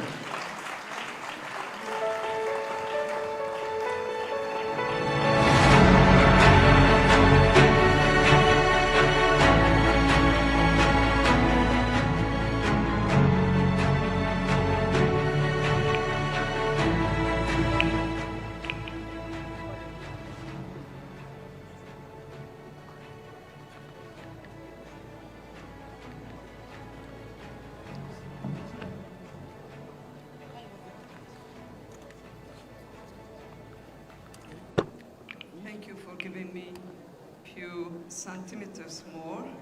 Thank you. Excellence, Monsieur le Président de l'Union des Comores et Président sortant de l'Union africaine, et ma chère sœur, Madame Azali Assoumani, Excellency, the Vice President of the Federal Republic of Nigeria, good to see you, sir. Madam Prime Minister of Togo, Excellencies, former presidents, Royal Highnesses, my brother, the President of the African Development Bank, and his dear wife, my sister Grace, Adesina, all dignitaries present. Let me start by congratulating the Awolowo Foundation for what it has been doing through its flagship Award of Leadership Prize. As someone said, as a catalyst for even greater strides in leadership excellence, fostering the spirit of unity, innovation, and service to humanity. Thus, recognizing and celebrating the sons and daughters of Africa who excel in leadership. Congratulations are in order because it is important to recognize and celebrate those whose work has had an impact on the many lives they have touched. It shows that honoring a person who deserves, it's not a forgotten value, that recognition is in fact a positive value. Those who have been successful, proved their achievements, need indeed to be honored, because great leaders are not just made, but discovered, because they have done real things, visible, tangible, measurable. Leading is not an easy task. Such leaders need to be lifted up in public. As Chief Obafemi Awolowo said, and I quote, "If political leaders led by example, the people would follow suit," end of quote. We have a good opportunity now to fast-track peace, security, and development on our continent. For a peaceful and developed continent, it's indeed time, long overdue, to put our acts together. Such leaders should and would be role models, mentors for others to look up to. We are gathered here to celebrate and honor such a person, the 2024 laureate of the Awolowo Prize for Leadership, who went through a careful, detailed, and rigorous screening process, the president of the African Development Bank, Dr. Akinyumi Adesina. I join those who have praised this amazing son of Africa. Our presence here is a testimony of the respect and high esteem that Dr. Adesina is held in our countries and indeed across the continent. Because, as I said earlier, inspirational leader, a leader who is selfless, highly committed, a visionary, and one who is driven in the lives of millions of people with tenacity and with relentless pursuit of excellence. Provision of innovative solution is also what characterized Dr. Adesina. Today, it's you that we are honoring and fulfill all what I have said. You have led the institution, the African Development Bank, to global heights and provided incredible visibility for what today is a globally recognized and trusted institution. I think we will all agree that the African Development Bank has been transformed into a truly global financial institution. To name some of the achievements, of the many achievements, ADB was ranked the best multilateral development bank in the world by Global Finance.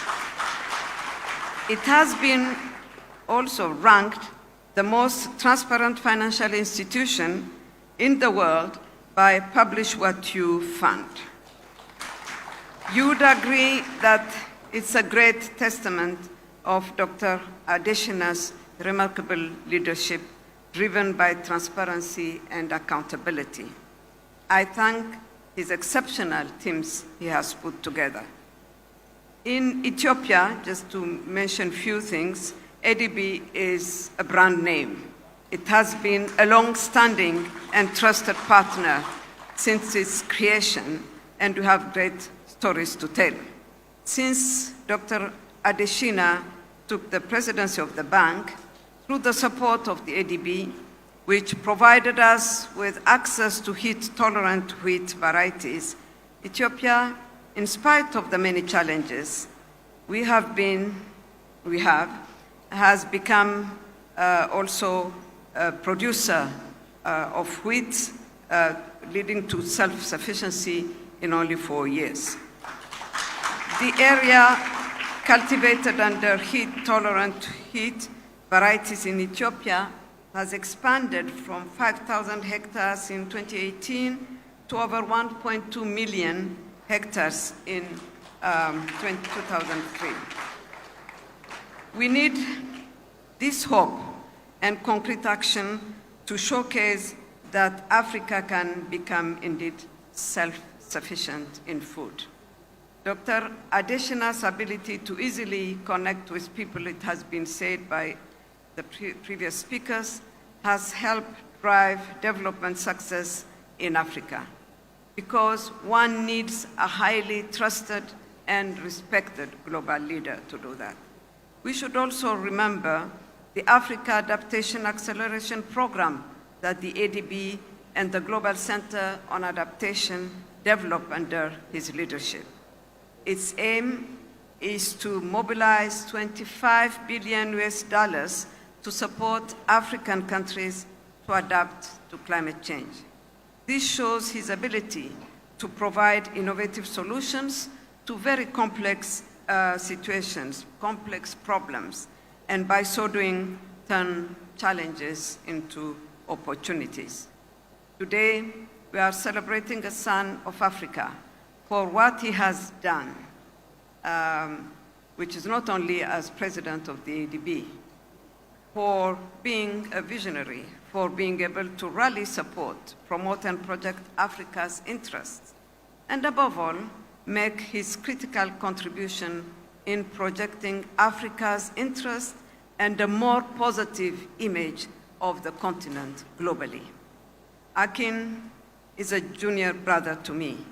So junior bro, hearty congratulations to you and to your best friend, partner, and my dear sister, his wife, Grace Adesina.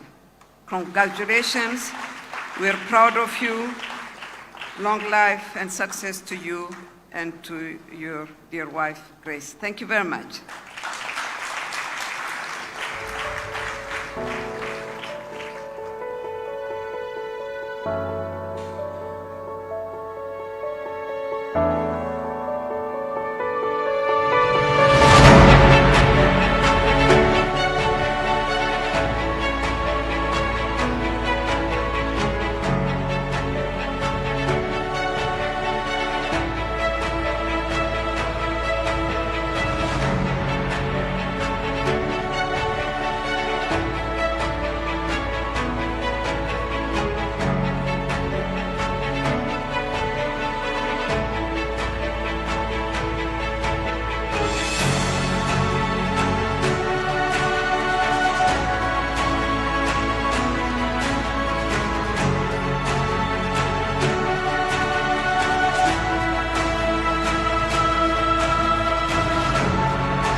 Thank you very much, Your Excellency Saleh-Work Zwedi, for your remarks and for continuing to be a force for good on our continent. Thank you very much, Your Excellency.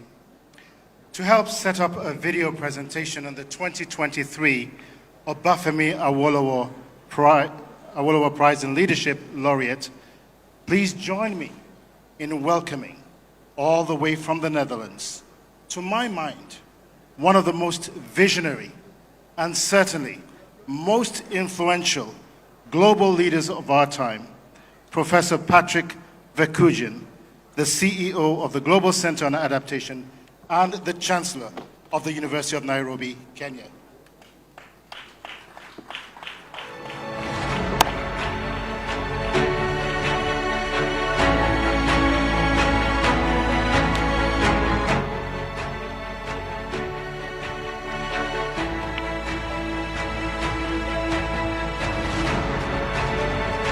Again, a slight faux pas.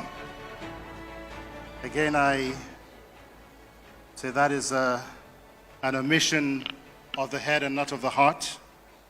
I've been told that I actually need to recognize, not only recognize, but invite to the podium, representing the President of Togo, His Excellency Faure Gnassingbe, Mrs. Victoria Dogbe, the Prime Minister of Togo, to give a few brief remarks. And as she does so, could we also have the translation team on the podium? And we'll come back to our next speaker in just a few moments. Please give Her Excellency a warm round of applause.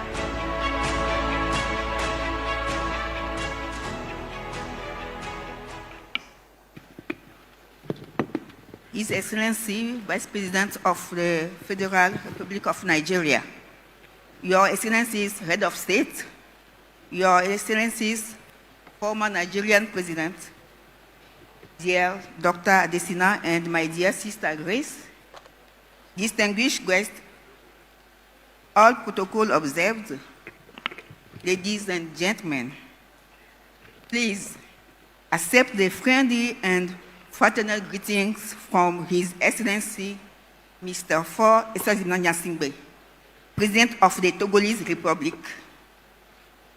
Mr. President would have loved to be in our midst today, but held up at the last minute. He instructed me with the honor to represent him at this magnificent ceremony. Now, let me deliver the message in French.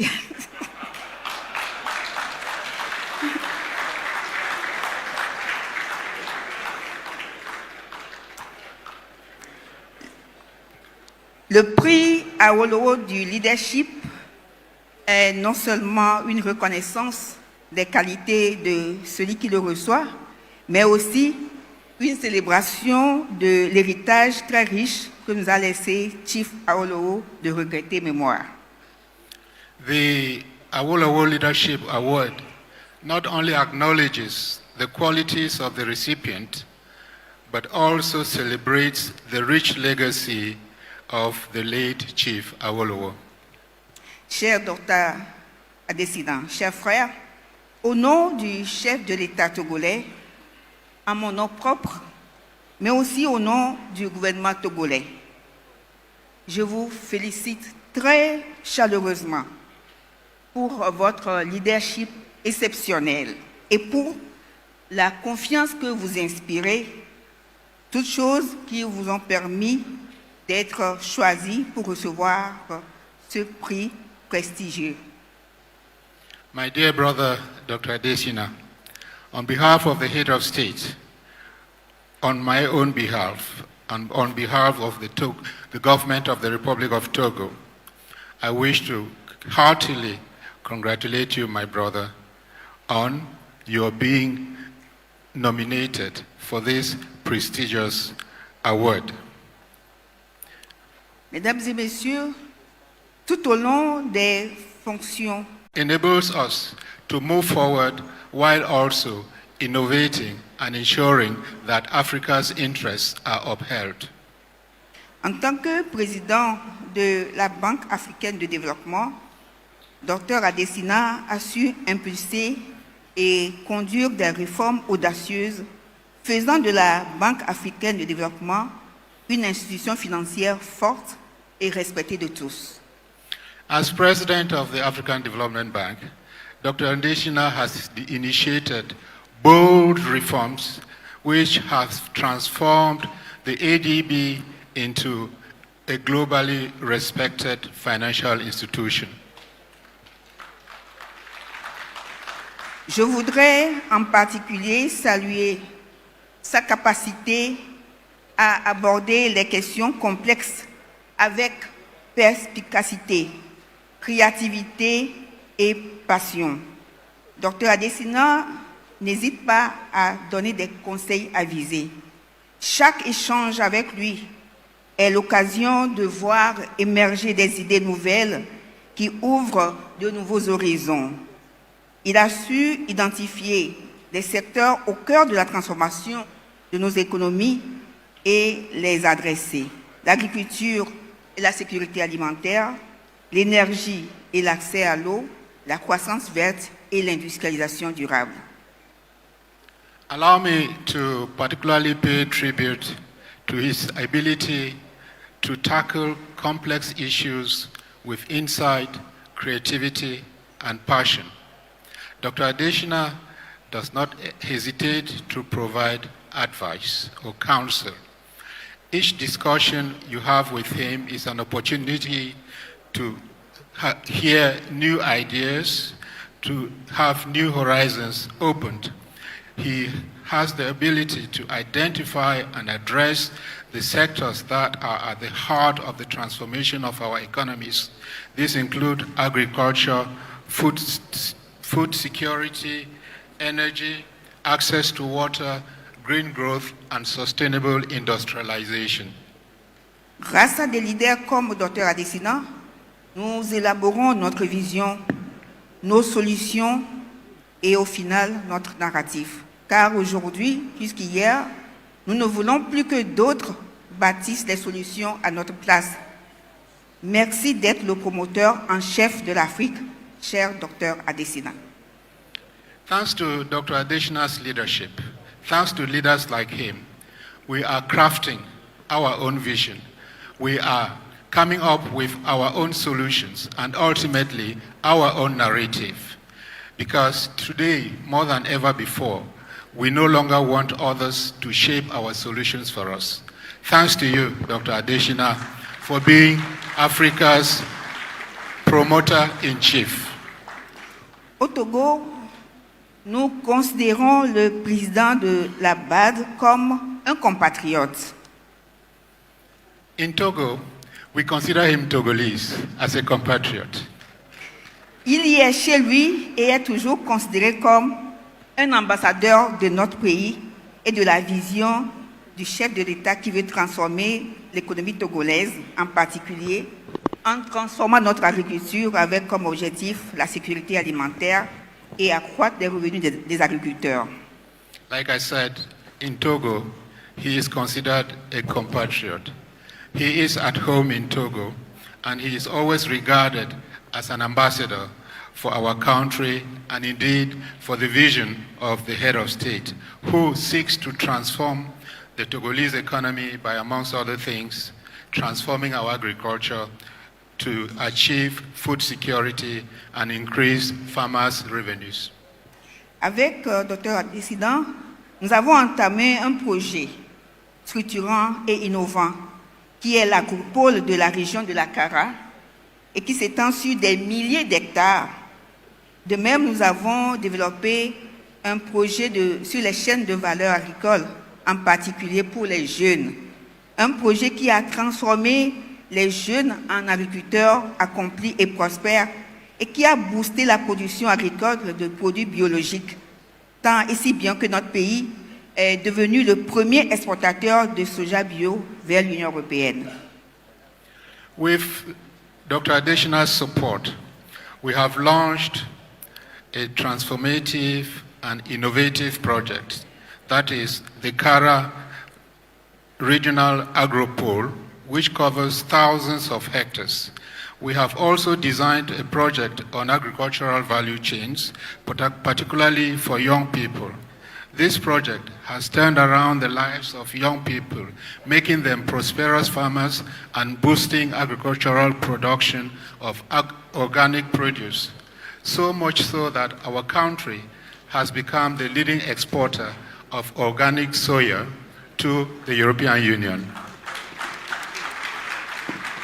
Récemment, lors de l'Africa Investment Forum, nous avons été impressionnés par les efforts qu'il a personnellement déployé et par l'appui apporté à notre pays dans la mobilisation des investisseurs autour des projets de construction de chemins de fer et de corridors de transport au Togo. At the recent Africa Investment Forum, we were immensely impressed by his personal efforts and commitments in support of our country in mobilizing investors around projects to build Togo's railways and transport corridors. Cher frère, Dr Adesina, le chef de l'État togolais, votre frère, votre ami, me charge de vous remercier et de vous encourager, car il reste encore beaucoup à faire ensemble au bénéfice de nos populations. My dear brother, Dr. Adesina, the head of state, your brother and friend, has instructed me to thank you and encourage you because there is still a lot we can do together for the benefit of our people. Continuez à inspirer l'espoir dans notre continent. Keep on inspiring hope on our continent. Félicitations à vous et à votre chère épouse Grace pour cette reconnaissance bien méritée, couronnée par le prix Awolowo du leadership qui vous est décerné. Congratulations to you and your dear wife Grace on this well-deserved recognition crowned by the Awolowo Prize for Leadership. Once more, Dr. Adesina, congratulations to you for your strong and impacting leadership. Keep on the amazing job you are doing. God bless you.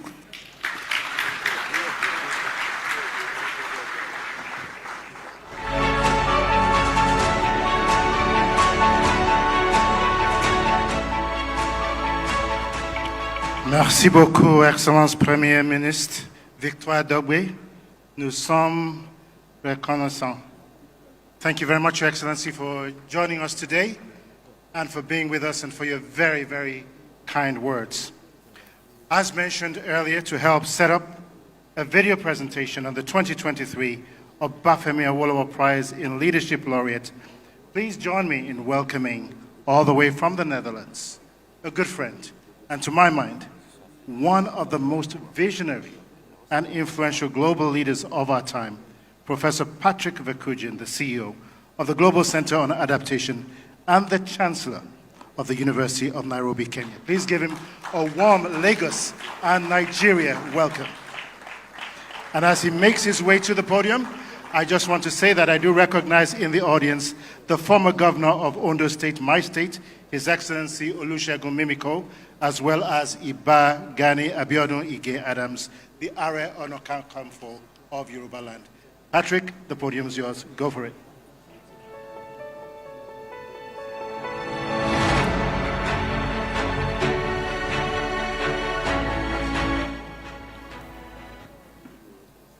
Your Excellencies, you may wonder, where is our lunch? But climate change is stealing the food off Africa's table. Let me repeat that. Climate change is stealing the food off Africa's table. These were the words I first learned from an African leader when he spoke at an event at the United Nations General Assembly. On that bright day in late September 2019, this African leader issued a challenge to kings, to presidents, and to other global leaders.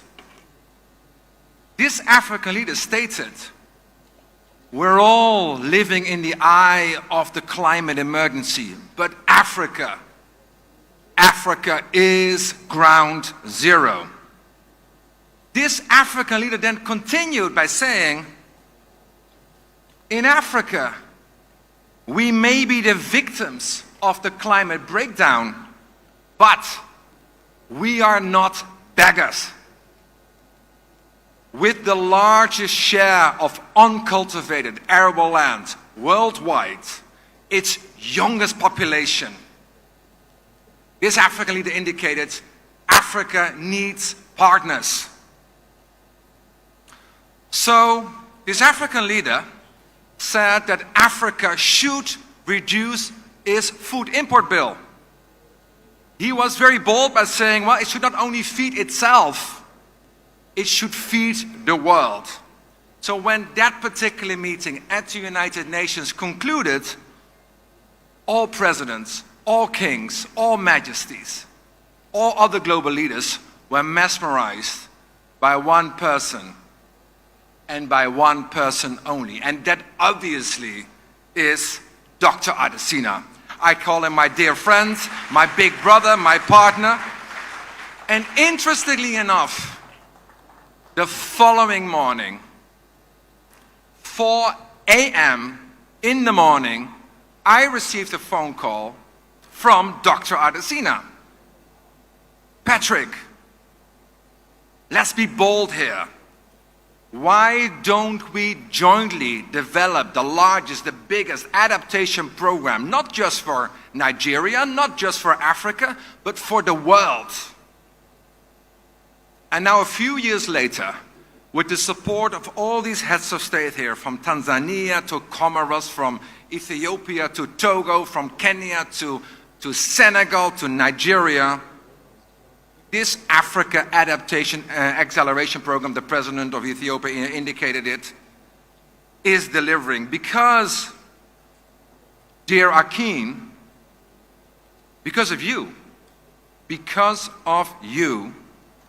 $25 billion of climate finance is on the table, it's flowing. Because of you, millions of smallholder farmers from Makueni to Maputo have access to drought-tolerant crops. Because of you, President Adesina, billions of dollars of infrastructure from Mombasa to Kinshasa, from the highlands in Ethiopia to the islands in Comoros, are now climate resilient. Because of you, Africa can feed the world. Because of you, Africa will feed the world. It's you, President Adesina, who taught all of us that the future belongs to those who invest in it today. And if you allow me, Excellencies, let me share a very personal note, which I would not normally draw attention in this setting, but it illustrates something very particular: the deep humanity of this man, who I'm humbled to call my friend. Akin, you were the first one who called me a few years ago when my wife was rushed to a hospital with a life-threatening illness. It was 4 a.m. in the morning again, and I said to you, you never sleep? But you wished for God's mercy on my wife's life. You offered God's blessing for my family, and you said, Grace and I, we're with you. Whatever you need, we're here for you. So, as we celebrate today, let's call it an outstanding individual. As we celebrate today Dr. Adesina's outstanding contributions, it is very clear to me that you, big brother, you embodies the bold commitment to the late Chief Obafemi Awolowo. Your commitment and his commitment to the most vulnerable in society, your commitment and his commitment to those living on the front lines of the climate emergency, your commitment and his commitment to those who go to bed hungry. So thank you, Dr. Adesina, to inspire us. Thank you to strive for excellence. Thank you to work tirelessly towards a brighter tomorrow for Africa today. Because of you, dear Akin, I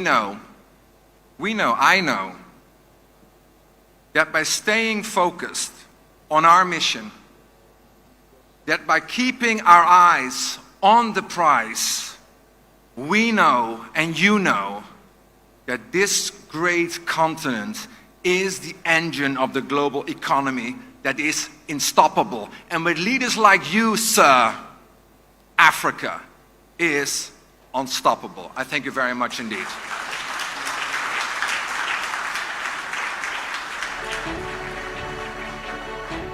Thank you very much, Professor Ferkujian. And on that note, I will ask the multimedia team to cue a short video presentation on the laureate before we hear from the Vice President of the Federal Republic of Nigeria, as well as the laureate himself.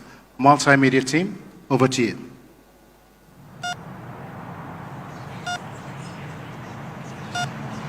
I hear in my ears and I feel in my heart a pulse, the need to make things happen for those that I don't see, but I'm accountable for and I'm responsible for. So it's an inner thing for me that I will always remain restless until I'm able to make sure that things work at scale for majority millions and millions of people. I'm never satisfied unless I can get that going. This is the story. A story of a fervent leader, exploring the impact and the unique style of an African leader who shaped the nation.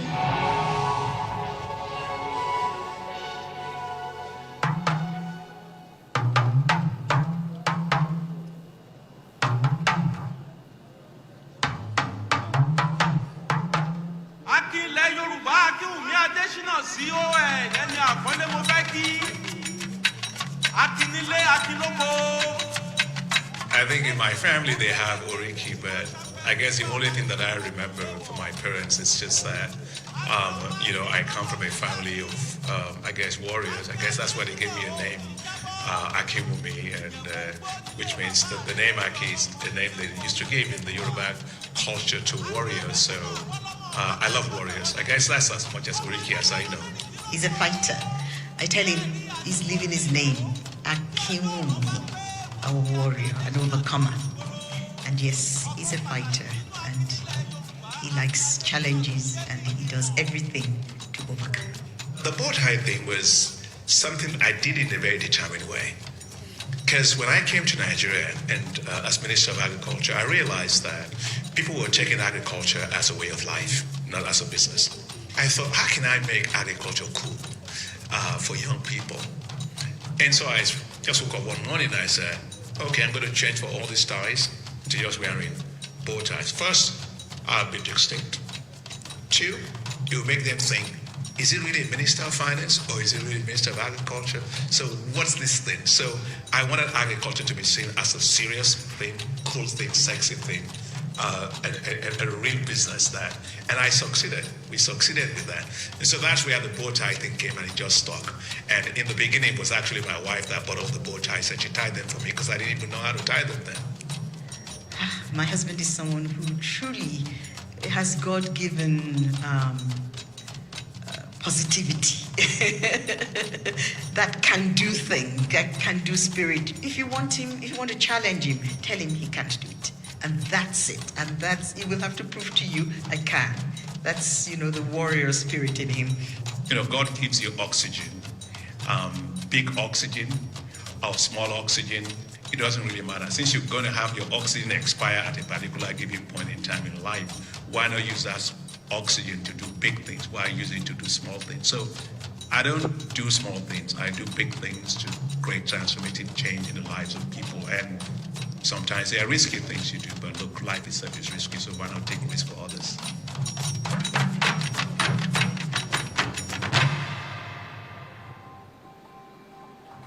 In the heart of Africa, a leader's legacy shines bright.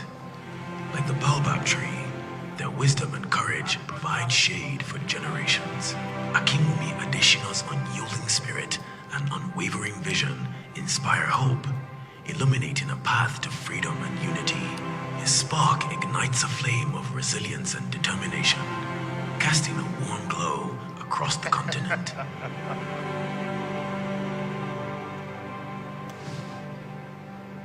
Well, I would unhesitatingly describe Aki Adesina as a transformational and inspirational leader, he has demonstrated that during his term of office as Federal Minister of Agriculture and his term of office, which is continuing as President of the African Development Bank. He is a team leader. He's a leader that carries his team along. You see, like Yoruba say, Oritutu, Oshoro Kojo. Adesina is somebody as a leader who has been able to manage what I call life heads. And that means a lot. He has made a tremendous impact as a minister of this country. Agriculture became, during that time, something that is no longer seen as just an ordinary farmer going to the farm, but the use of technology, knowledge to advance farming started during Akin Adesina's time. I have worked with Dr. Akin Adesina at close range when he was agricultural minister in President Goodluck Jonathan's administration.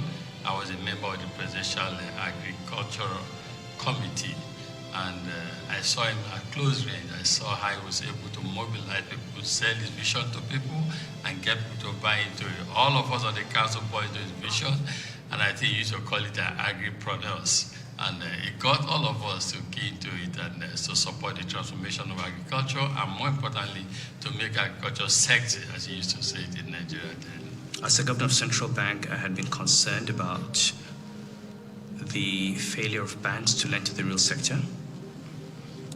As a chief risk officer before that, I had found it very difficult to lend to agriculture because of the risks. And I saw this Nigerian who not only knew the field, but who was determined to spread that knowledge across the continent. He's someone who seeks to make the maximum impact in whatever role he finds himself. So he's a natural leader in that respect. I remember when we had the first major flood in recent years in 2012, where a lot of our farmlands were impacted severely. And some businessmen came to me, say, Mr. President, we should give a waiver, let them bring rice and other grains into the country because there will be starvation. I was actually worried about that. So I sent for Adesina immediately. Adesina said, no, we're not going to give waivers. We're going to deal with the situation. And that we have some grains in our reserves, we're going to release them. And we're going to dry season farming immediately. And before we exhaust the grains, we'll be harvesting. And of course, with that devastating flood of 2012, there was no lack of grains, no lack of food in Nigeria. During the rice revolution, which he introduced in the country, actually the rice revolution is his own policy, is his own program. He introduced it in Nigeria. I could remember when there is a need for millers to have enough paddy to process, and then there was no enough paddy in Nigeria. Mr. Adesina took it upon himself. Instead of allowing middlemen to import the rice, he gave all the millers allocation to import paddy rice so that they can process in Nigeria. You don't need to come to his office. You don't. In fact, I was called somewhere. I was somewhere else. I was called and said I should come and collect my allocation. I was so surprised. Why should I? What? So this is the kind of person we have in Adesina. Inda muka gane gaske kai sai ce zai kowace jiha shaɗu da manoma shi san abin da faɗi gaskiya ne. A lokacin da zo zafa sai muka ta yi bakalori. Da muka yi bakalori sai ce zai zagaya shiga gonaki shiga aikin da manoma ka kai. Rani a ubanjan daɗi ba wanda ya ji daɗin Adesina wanda ya fi ni. Tun da lokacin da ya ganni ina noman nan, ban taɓa sa zanen 1000 ga jikina ba, ban da wurin wanka. Adesina ran nan ya bani cewa ya biya min kujerar Makka nan wurin na ɗai kenan kyautar da ya mani. Dr. Akin Adesina, for me on this throne of Oduduwa, is a leader of leaders. God actually took more time created him. And that's the truth. So many records he has broken. The way he handled the sector in Nigeria, the agricultural sector. Look at what he's doing in African Development Bank. You can't just stand up and say you want to break his record. He was a minister of agriculture back in Nigeria, and we have seen the impact he has made. And this was in collaboration with stakeholders. You look at, he is always in dialogue with commissioners in different states. He understands the terrain very well, and through this dialogue, this contact with various stakeholders in agriculture across the country.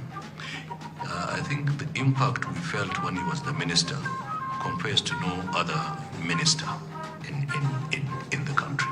He is also very respectful to all his elders and also those who serve under him. I worked with Dr. Adesina for a number of years, and I always felt it was remarkable the way he brought us all together to work towards achieving a common goal. He's a leader for the future. He envisions the future and goes after it, deliberately, intentionally, and in a very strong and scientific approach. If I were to choose one word to describe Dr. Adesina, I would go through the entire dictionary and not find one. Dr. A has been so impactful to so many people. He's impacted so many of us, not just in Africa, but all around the world. If I had to choose a word to describe him, out of so many other words, I would choose transformational. He's transformed millions of lives. He has done so, and he continues to do so. I would use the word service. I would use the word excellence. I would use the word visionary. I would use the words inspiring and encouraging. I love the fact that Dr. Adesina is a true African. He doesn't come from any particular location. He really embodies the voice of Africa and speaks to a vision of the Africa that we have always known and believed in. I see myself as a Nigerian, proudly Nigerian. I love being, I always say that I will live as a Nigerian, die as a Nigerian.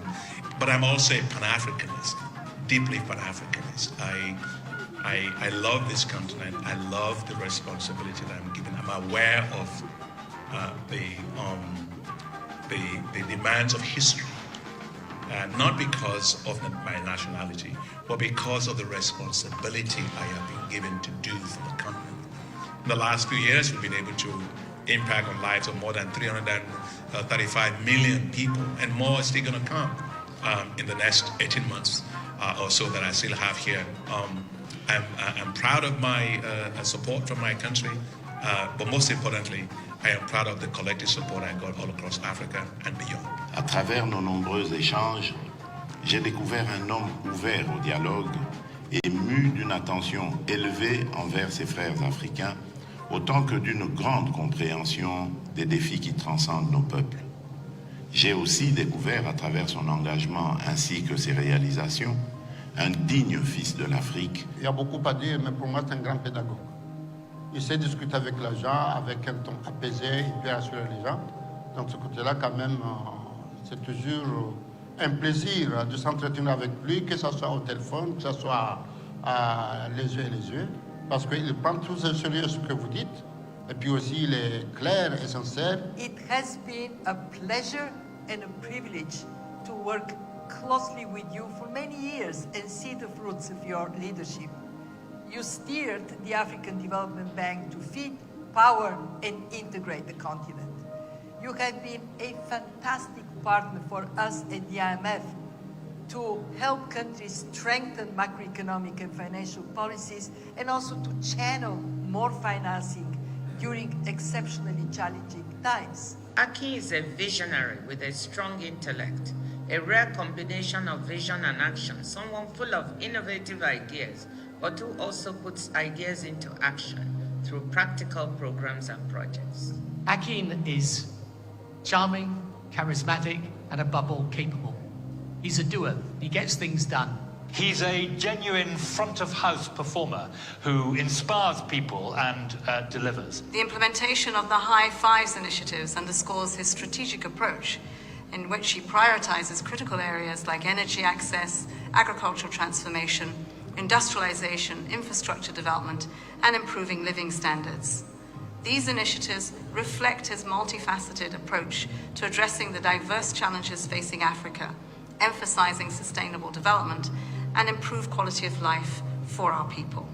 If I were to come up with one word to describe my friend Akin, I'd say it was commitment. Commitment to the African Development Bank, commitment to his continent, but most importantly, commitment to the poorest and most marginalized people on the continent and in the world. I commend you for leading the African Development Bank's swift response to the COVID pandemic and the food crisis. And during your leadership, the bank has responded in dynamic ways to address Africa's diverse development challenges.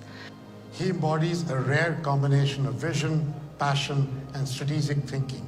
And I've seen this through our shared commitment to empowering Africa's youth. After years of leadership, what endures is an uncommon blend of optimism and pragmatism. He believes deeply in Africa's potential, recognizing the complex challenges that the continent faces. And that allows him to champion bold initiatives like the Feed Africa strategy, while ensuring that they're grounded in very sound economic principles. I once saw an article referring him as Africa's optimist in chief, and this may be an apt description. His passion and commitment to Africa's development is laudable. This perspective is not only refreshing, but has practical significance in creating a new African narrative. If leadership isn't your middle name, then it should be. Why do I say this? Because in the many years that we have known one another and worked together, you, dearest Akin, have always led by example. Dr. Adesina's tenures in top global roles are a testament to his trusted leadership. But while his resume is incredibly impressive, his leadership style even exceeds his positions and his accolades. I have always known Dr. Adesina as somebody who is steadfast in pursuing the good of people and communities, the reformation of systems, and the care of our shared resources. My favorite achievement, I guess you probably expect me to talk about economic things. I think my greatest achievement is asking Grace to marry me and her saying yes. That's what I think is my greatest achievement. He likes to hide and scare me, and it still works, because, basically we're the two in the house, when everyone's gone, and he does it, and I don't know how he gets me a lot of times. I should be able to anticipate that he would have gone upstairs, and I think he's gone upstairs, then I'm coming, but he's hiding in some corner and goes a boo. And it still works, he still does it, and it still works. I still get scared sometimes, I think that's very romantic. A leader's legacy is not in the monuments they build, but in the lives they touch and the future they inspire. Well, I'll put it this way. You don't really work for legacy, because I think that's a wrong way to look at life. But when I'm long gone, I guess if people just remember me, I was just a regular person who didn't spare any effort to improve and transform the lives of people, and was able to work with others to impact the lives of millions of people. That's enough for me.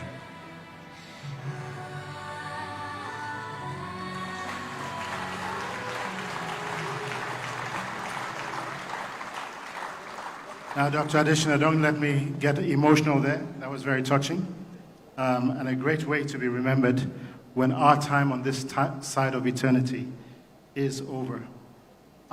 Distinguished ladies and gentlemen, I want to, as the moderator of this event, again, kindly ask for the indulgence and forgiveness also of our royal fathers, our political leaders, from all walks of life in Nigeria, your distinguished excellencies.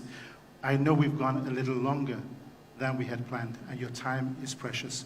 We take none of that for granted, but we're slowly coming to the close of our program this evening. There are a few elements that are very, very key that you don't want to miss, so kindly bear with us. Your program says that there will be a musical interlude. It's my prerogative to scrap that till sometime later on so that we can move on with the rest of the program. If you're all in agreement, say aye. Thank you very much appreciated. So it is now my pleasure to call on a friend of more than 30 years. He's a visionary leader indeed. He's an entrepreneur. He's a broadcaster's broadcaster. He is the chairman of Channels Television here in Nigeria. The chairman and the CEO, the voice of broadcasters, Mr. John Momoh. Please welcome him as he comes to the podium to read a citation on behalf of the 2023 Laureate Dr. Akinwumi Adesina.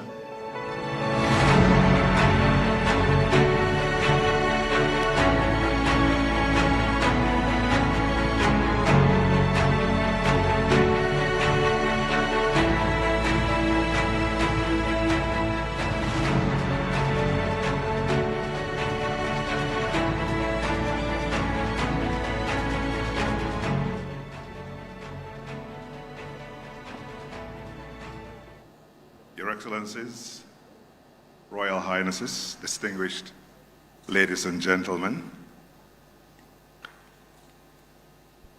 this man whom we are acknowledging today is a beacon of professionalism, innovation, and leadership. Through an unwavering commitment to excellence, strategic foresight, and a profound understanding of the complexities of global finance, this accomplished banker has played an instrumental role in shaping the modern banking landscape.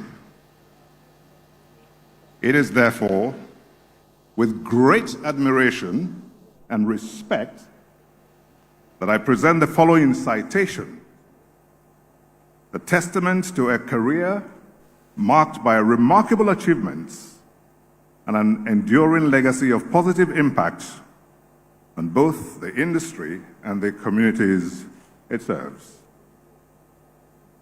Dr. Akinwumi A. Adesina is the 8th elected president of the African Development Bank Group. He was first elected to the position on May the 28th, 2015 by the bank's Board of Governors at its annual meetings held in Abidjan, Côte d'Ivoire, and historically, unanimously re-elected in 2020. Dr. Adesina is a globally renowned development economist and agricultural development expert with more than 30 years of international experience. He graduated with a bachelor's degree in agricultural economics, first-class honors, from the University of Ife, now Obafemi Awolowo University. That was in 1981. He was the first student to obtain a first-class honors in agricultural economics in the university's history. Dr. Adesina holds a master's degree in 1985 and a PhD in agricultural economics 1988 from Purdue University, United States, where he won the Outstanding PhD Thesis Award for that year. 3 years later, in 1988, Dr. Adesina won the prestigious Rockefeller Foundation Social Science Fellowship, which launched him into his international career. Dr. Adesina is a bold reformer.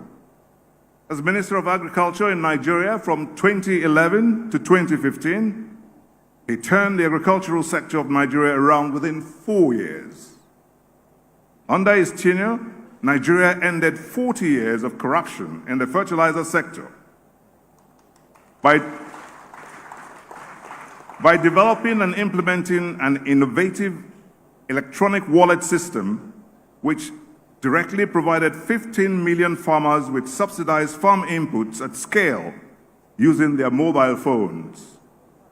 The initiative effectively ended fertilizer corruption and transformed the lives of farmers and communities.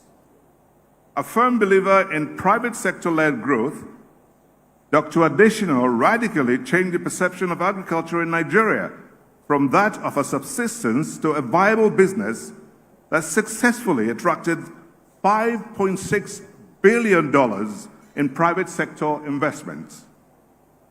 He also led financing initiatives to support youth engagement in agriculture and small and medium enterprises.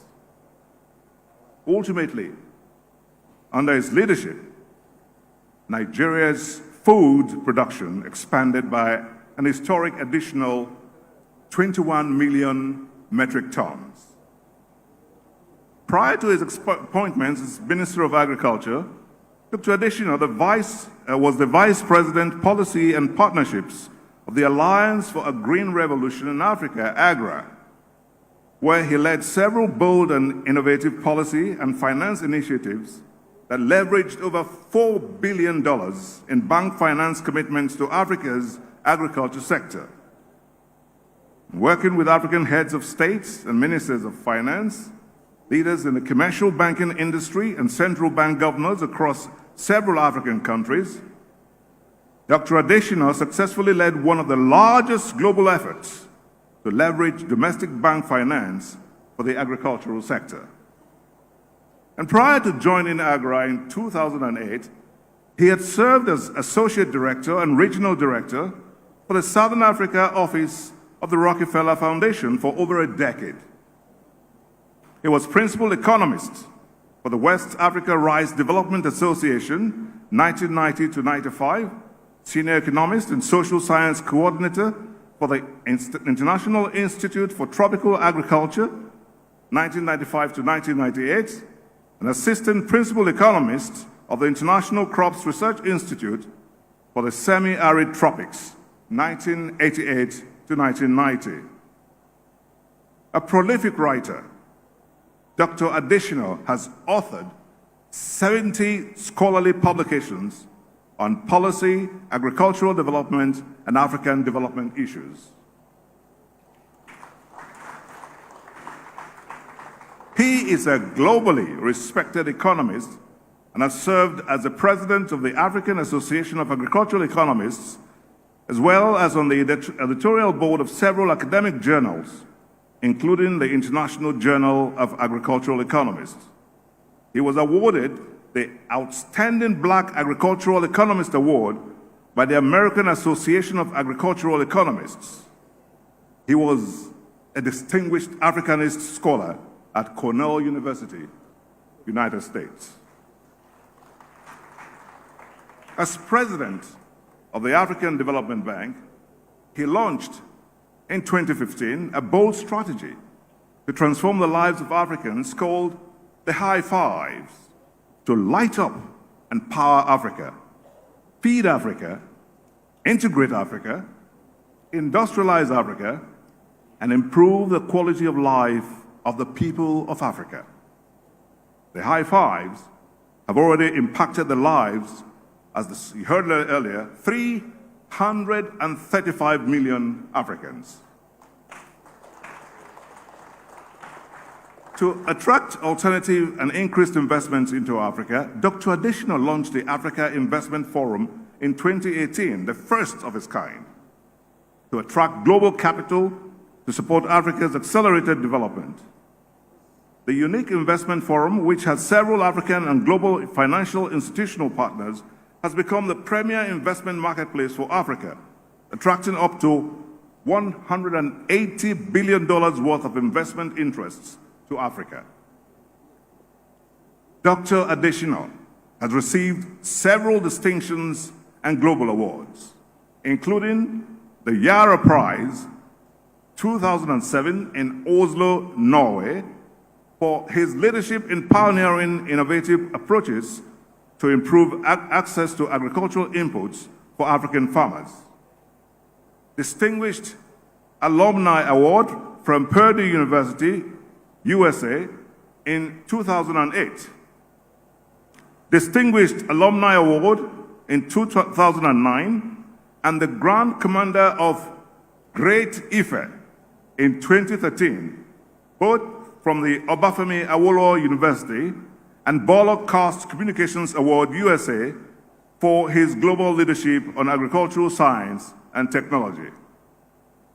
Dr. Adesina has received several honorary doctorate awards globally, including Franklin and Marshall College, USA, Purdue University, USA, Michigan State University, Duke University, and the University of Alberta, Canada.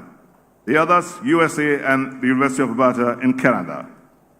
And here in Africa, he has received honorary doctorates by major universities, including Makerere University, Uganda, Addis Ababa University, the American University of Nigeria, Obafemi Awolowo University, Nigeria,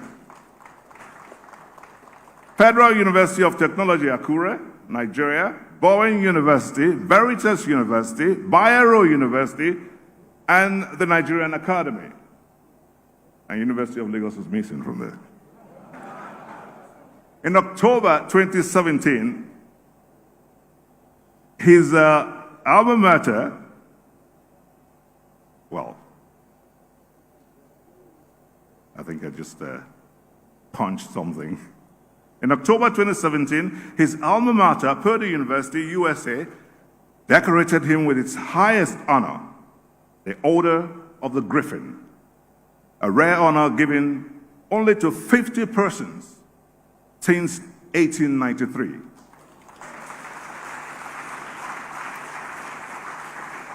Including Neil Armstrong, the first man to walk on the moon. In 2010, Dr. Adesina was appointed by the United Nations Secretary General, Ban Ki-moon, as one of 17 world leaders to galvanize international support for the United Nations Millennium Development Goals. In 2019, the United Nations Secretary General, Antonio Guterres, appointed Dr. Adesina as one of the 23 global leaders to help end hunger and malnutrition. He serves globally as one of the commissioners for the Global Climate Commission, co-chaired by Bill Gates and former United Nations Secretary General Ban Ki-moon, to tackle global climate change. And Dr. Adesina also serves on the Global Panel on Agriculture and Food Systems for Nutrition.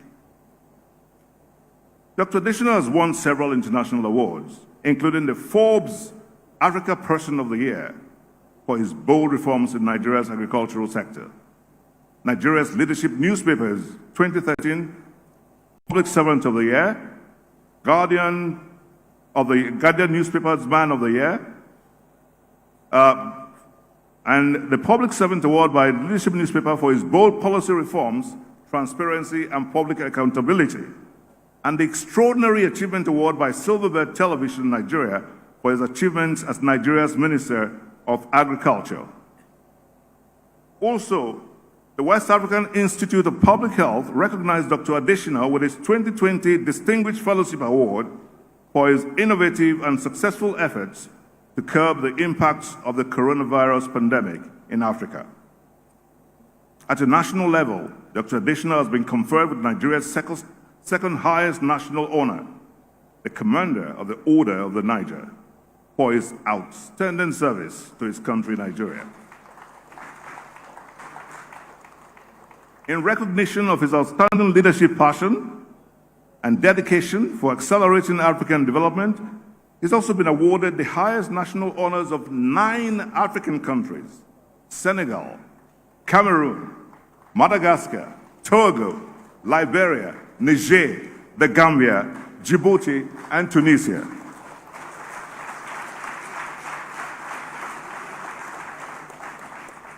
In 2017, the World Food Prize Foundation awarded Dr. Adesina the World Food Prize.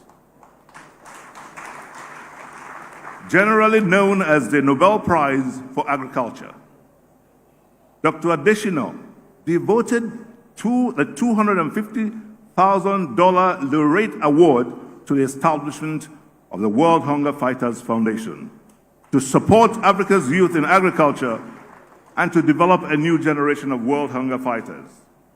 And Bill Gates listed Dr. Adesina's award of the World Food Prize and his gesture to use it to support the youth in Africa as one of the 7 most encouraging moments in 2017. In 2017, Dr. Adesina was ranked in the top 15 of the 100 most influential global leaders in multilateral development organizations. In 2019, Dr. Adesina was awarded several distinguished awards, including the prestigious Sunak Peace Prize in Seoul, South Korea, for his global leadership on agriculture, food security, transparency, and good governance. He, again, dedicated his $500,000 award prize to the World Hunger Fighters Foundation that he established to fight global hunger. He was awarded the Emeka Anyaoku Lifetime Achievement Award of Outstanding International Icon by the Hallmarks of Labor Foundation, during which the very distinguished Chief Anyaoku, former Commonwealth Secretary General, said, and I quote him, even though I can't get his voice, "Dr. Adesina's work and leadership are legendary, unprecedented, and worthy of emulation." Dr. Adesina was also named the African of the Year by the All Africa Business Leaders Award in recognition of his bold leadership and the innovation of the Africa Investment Forum, which opened billions of dollars of investment into the continent. In 2019, Dr. Adesina led the Africa Development Bank to achieve its highest capital increase since the bank's establishment in 1964, when shareholders raised the general capital of the bank from $93 billion to $208 billion. A historic achievement for Africa. In 2020, Dr. Adesina was re-elected to a second term as president of the African Development Bank Group with 100% of the votes of all 81 African and non-African shareholder countries. The first such achievement in the history of the African Development Bank, a demonstration of global confidence in its outstanding leadership of the African Development Bank.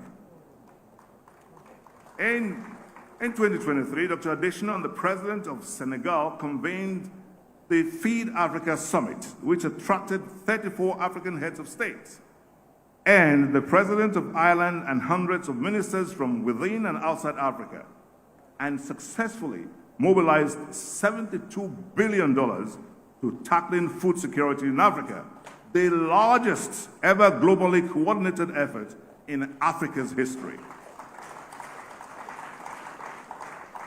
Also in 2023, Dr. Adesina was named among the 100 most influential Africans by the New African magazine. And the leading reputation management firm, Reputation Poll International, has listed Dr. Adesina among the 100 most reputable people in the world.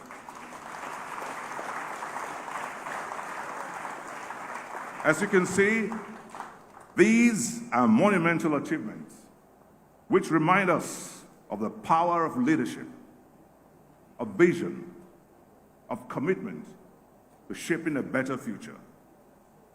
This man, my friend and brother, Dr. Adesina, his journey is a beacon of inspiration, urging all of us to strive for greatness, lead with purpose, and leave a lasting legacy in our respective fields. All thanks to God, all thanks to his very graceful Yemisi, even though he's a very romantic man. Thank you very much, Dr. Adesina. Congratulations.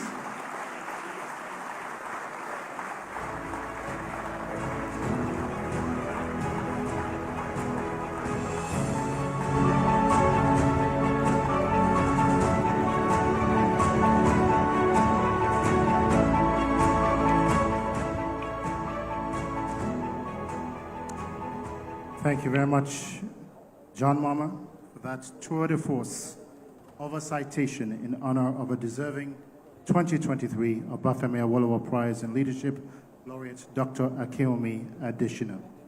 Before we proceed,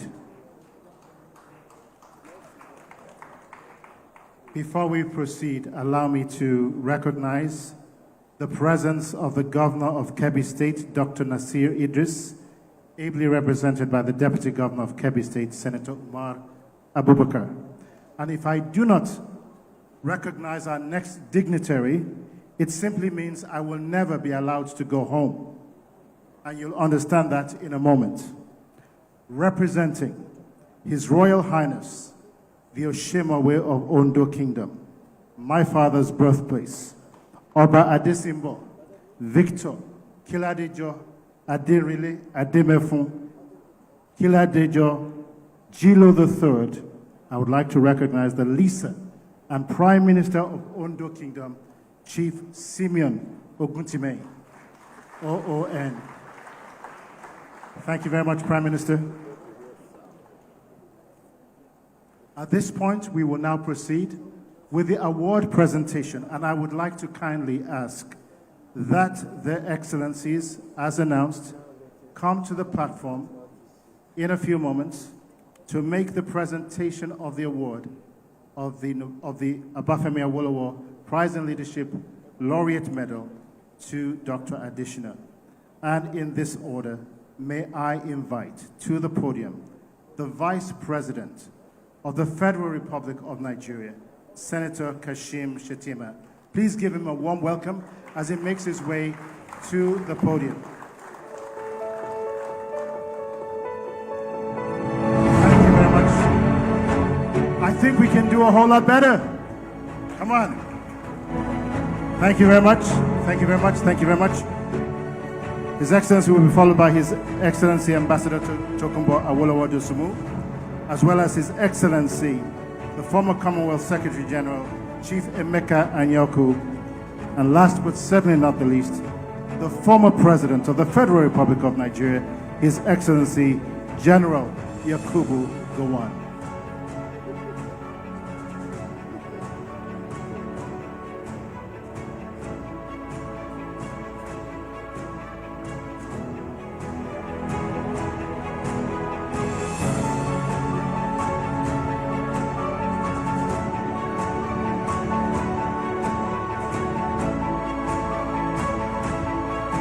And we need to ensure that the medal also arrives, thank you very much, on the platform. So at this point, I'm going to hand over proceedings to Her Excellency, Ambassador Awolowo Dosumu, to continue.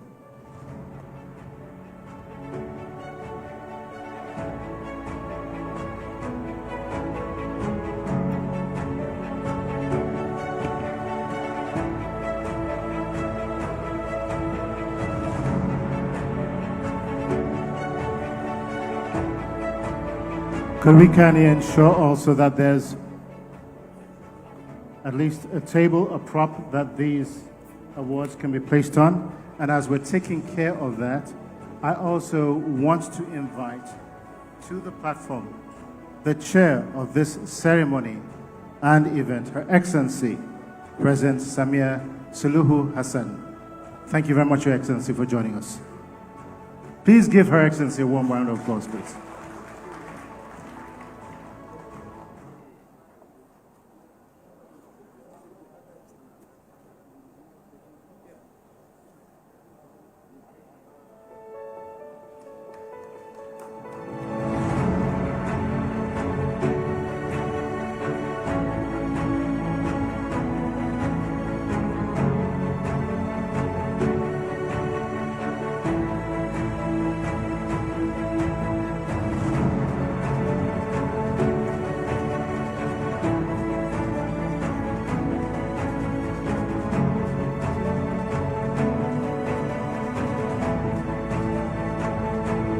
The laureates will be receiving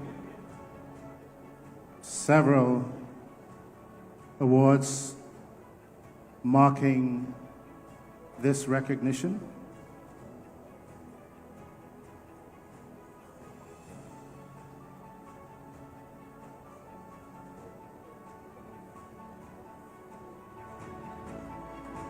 Please give the laureate a round of applause. And also to present a gold medal to the honoree, we will now ask Her Excellency President Samia Suluhu to do the honors.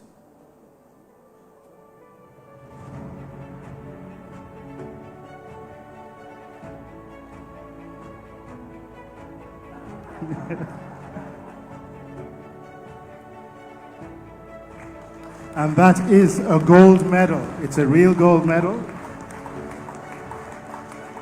And we say jointly, collectively, congratulations, Dr. Akinwumi Adesina.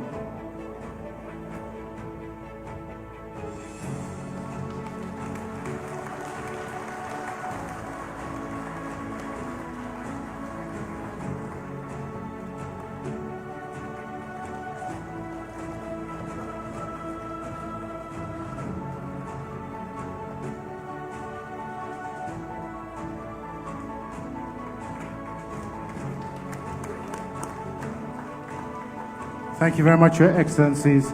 Thank you very much. Could the usher team please stand by the...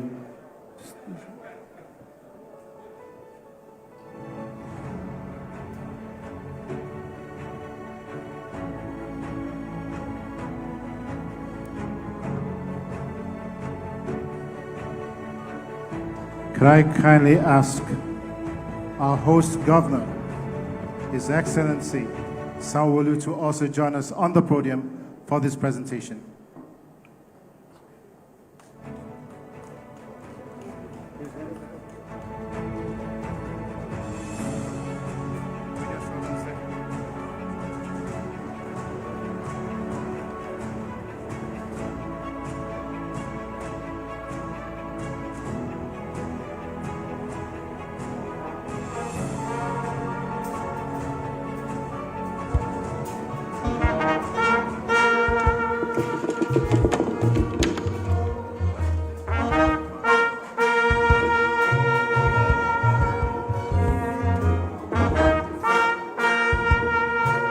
Thank you very much, Your Excellencies. We take a light on the music, please. Light on the music, light on the music.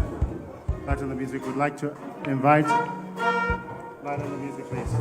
We'd like to invite also Her Excellency Saliwok Zwedi, the President of Ethiopia, to also join us on the platform, as well as the President of Comoros, His Excellency Asumani. One of the oldest associates as well, Excellence, Victoire Dogbe, the Prime Minister of Togo, also kindly join us on the platform. One of the oldest associates of the late sage, Chief Obafemi Awolowo, was Chief Ayo Adebanjo, and we are truly honored that he is here with us today, and we invite him to join us on the platform for the honors. Chief Adebanjo.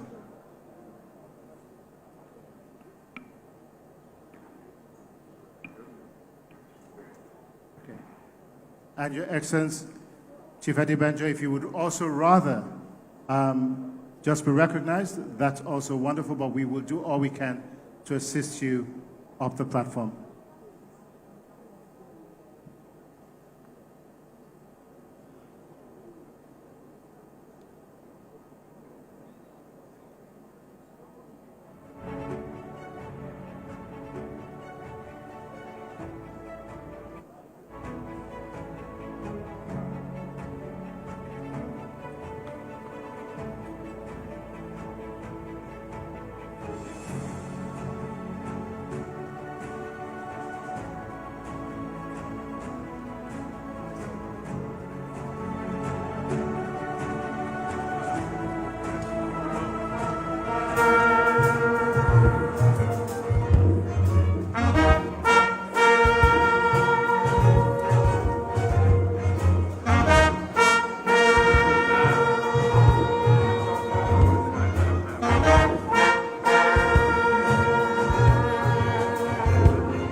Distinguished ladies and gentlemen,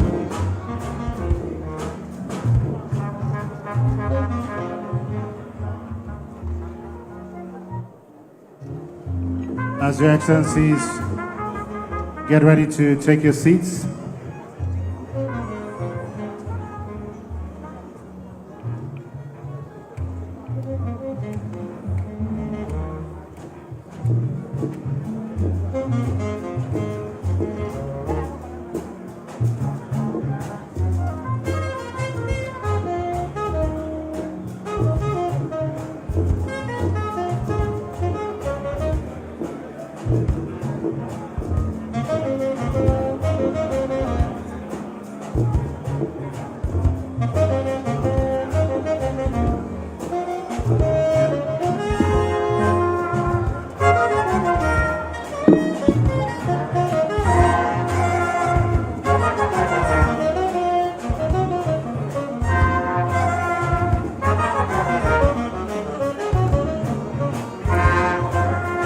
thank you very much, Your Excellencies. Distinguished ladies and gentlemen, kindly be seated.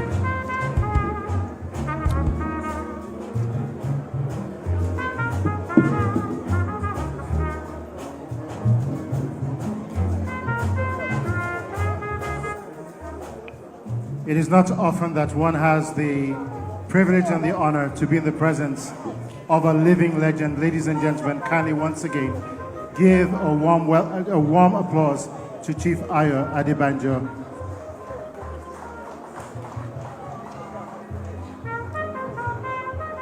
Thank you. Distinguished ladies and gentlemen,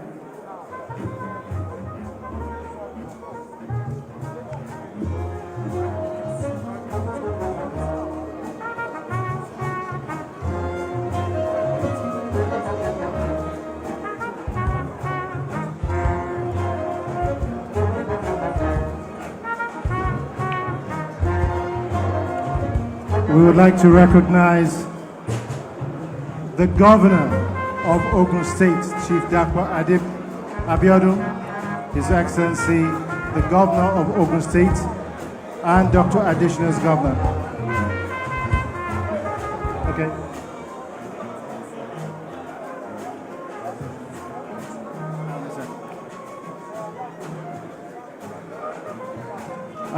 Distinguished ladies and gentlemen, we are going to continue with our program. After this set of photographs, could we kindly take our seats once again?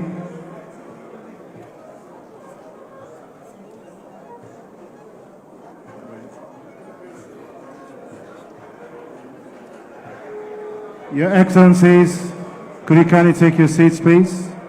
At this point, I'm going to invite to the podium Mariam Bukar Hassan, a Nigerian poet and spoken word artist. Thank you very much, Your Excellencies.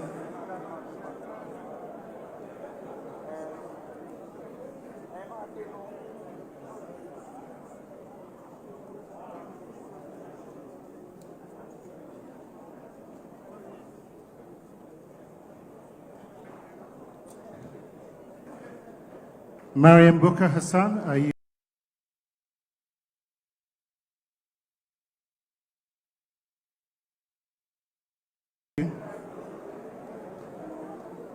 All right, distinguished ladies and gentlemen, we will continue with our program.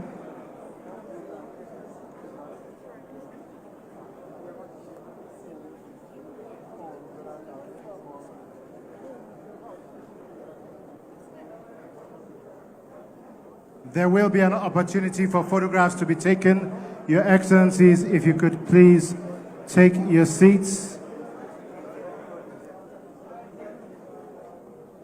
Thank you very much, Your Excellencies. Distinguished ladies and gentlemen, please take your seats. Ladies and gentlemen, we have before us today a truly talented Nigerian spoken word artist and a poet. As I mentioned earlier, I believe that in our lifetime, she will emerge as Nigeria's poet laureate. She's going to make a very brief presentation, less than 5 minutes, and then we will hear from Dr. Adesina and from the Vice President of the Federal Republic of Nigeria. Mariam, over to you. Thank you very much for joining us today. The Vice President of the Federal Republic of Nigeria, the awardee, heads of states, our royal fathers, captains of industries, distinguished ladies and gentlemen, good afternoon. It is an honor to be standing in front of greatness today and to speak about greatness. And today, greatness wears the face of a man. And the story of that man is one that was conceived in the waters of little beginnings. In a village so small it could fit into a heartbeat, a starry-eyed boy walked for miles and miles searching for a wellspring. This was the origin of a thirst no ordinary water could quench, the thirst for the death of poverty, the thirst for hope like raindrops, the thirst for peace like the soft breathing of sleeping children. In this poem, every man has a right to a dream. The boy's father, a modest farmer, envisioned a life for his son, far removed from the unrewarding toil of the earth. But the boy had his own dreams in the lines of his palm. That secret language of destiny only the courageous can speak. He embraced the land and its vast possibilities. Like a butterfly bursting out of its cocoon, his coat of colors never failed to dazzle. And like Joseph, the sun, the moon, the stars would bow to him. The thirst that brought him from that wellspring he never lost drove him to challenge himself, to take a sad song and make it better, to be like water, we no get enemy, we no get hands to hold grudges, pure and powerful, formless and fluid, vital and unconquerable, a first-class man with a first-class heart. Long before he graduated first class, it was plain that when his dreams too would fly, they would fly first class. Before he aced his masters, he was the master of his destiny. You see, once I asked a farmer if there was a special fertilizer to make a country grow. He said without blinking, hope, the four-letter words that cuts the common man's tongue, that breaks his strongest hoe and eats up the clouds in the sky. So to irrigate his thirsty soil, he must toil and toil until sweat pours from his body like rain. But what is drought if not the absence of things that water the spirit? And what is famine if not the crippling hunger for hope? In this poem, hope is what picks up your voice from the dirt and hands it back to you. Other times, hope is the audacious mouth that speaks for you. That is to say, sometimes hope is a man. And so like a cynical philosopher, I walked around in the daytime with a lamp searching for that man. But I was told not to bother, that corruption in my country is like the oil that stains one finger, therefore all the rest are soiled. That my country is a jungle and no man has time for hope. That anything that was not a prey was a predator and anything that wasn't eating was being eaten up. It's a quest for survival, so there are no allies, no hope mongers, no angels, and that every man is an island surrounded by a sea of tears. But I have seen goodness and I know that one man can begin the revolution to change Africa. I have known kindness like the face of that man, emerging from the Ibadan rainstorms. The gallant seedling that survived the erosion that washes away the soul grew into a fruit-bearing tree, giving back to the world. Dr. Adesina Akinwumi, like a true child of God, breathed life into a deteriorating scene, and no man who lacks courage can speak to the clouds.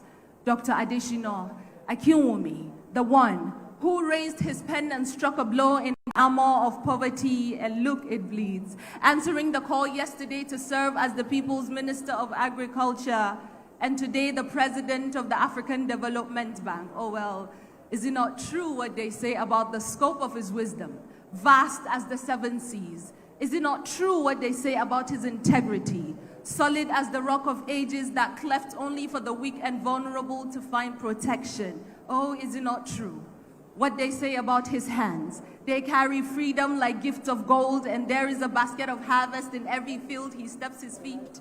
And under his wings, the four-letter words hope no longer cuts the common man's tongue. It rolls up like thunder and strikes the heart with joy. Oh, I will sing the name Akinwumi, for who does not desire the courage of the man who dares to be different, who sits in halls of power and chooses to sing for those who have lost their voice.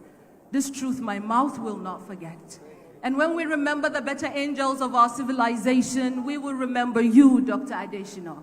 In their thousands, farmers marched in your praise. You who carved opportunities for them out of giant stumbling blocks and knocked down the cankerworm structure of middlemen taking endless bites from their hope.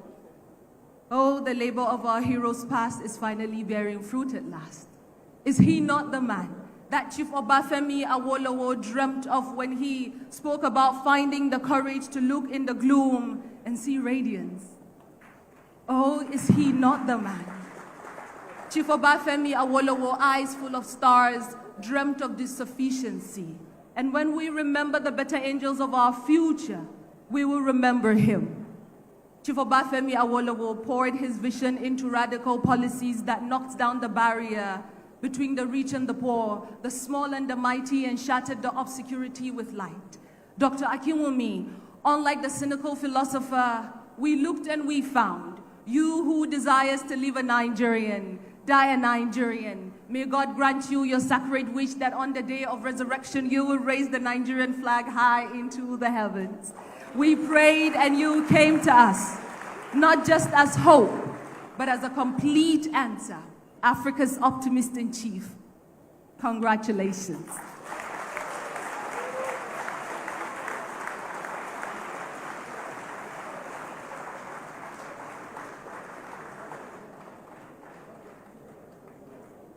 Well, I told you earlier, Mariam Bukar Hassan, in my estimation, will be the future poet laureate of Nigeria.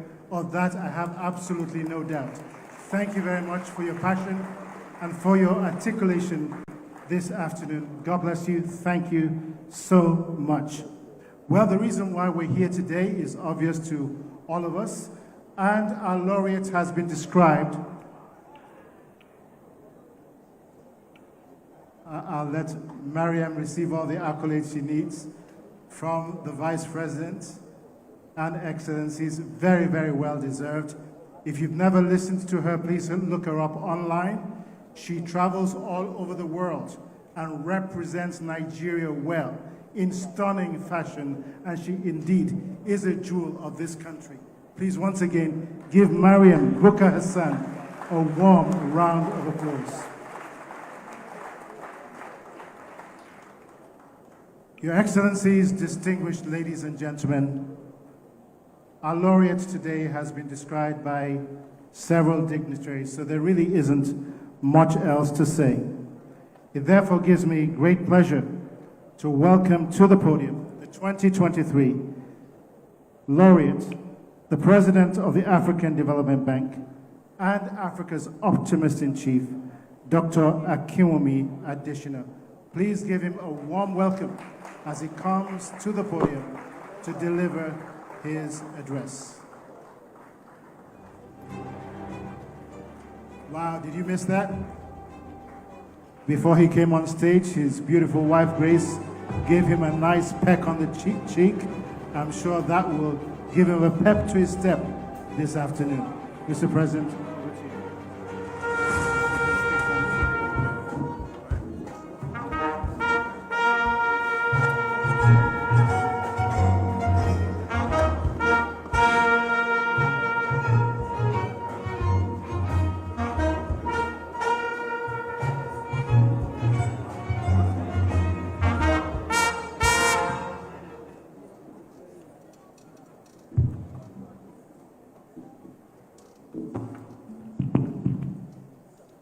Thank you very much.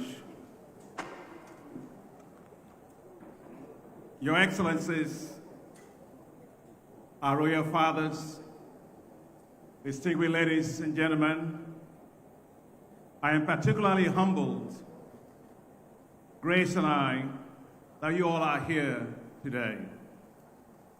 We're filled with emotion overjoyed and filled with very deep and sincere appreciation for your being here to honor us out of your schedules, extremely busy.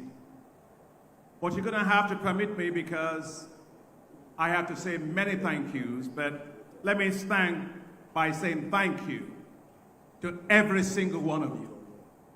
Thank you, and thank you. I am deeply humbled and honored. Let me say, I wish to especially recognize His Excellency Bola Ahmed Tinubu, the President, GCFR President of the Federal Republic of Nigeria, ably represented by His Excellency Kashim Shettima, GCO and Vice President of the Federal Republic of Nigeria. Thank you, Your Excellency, for being here, sir.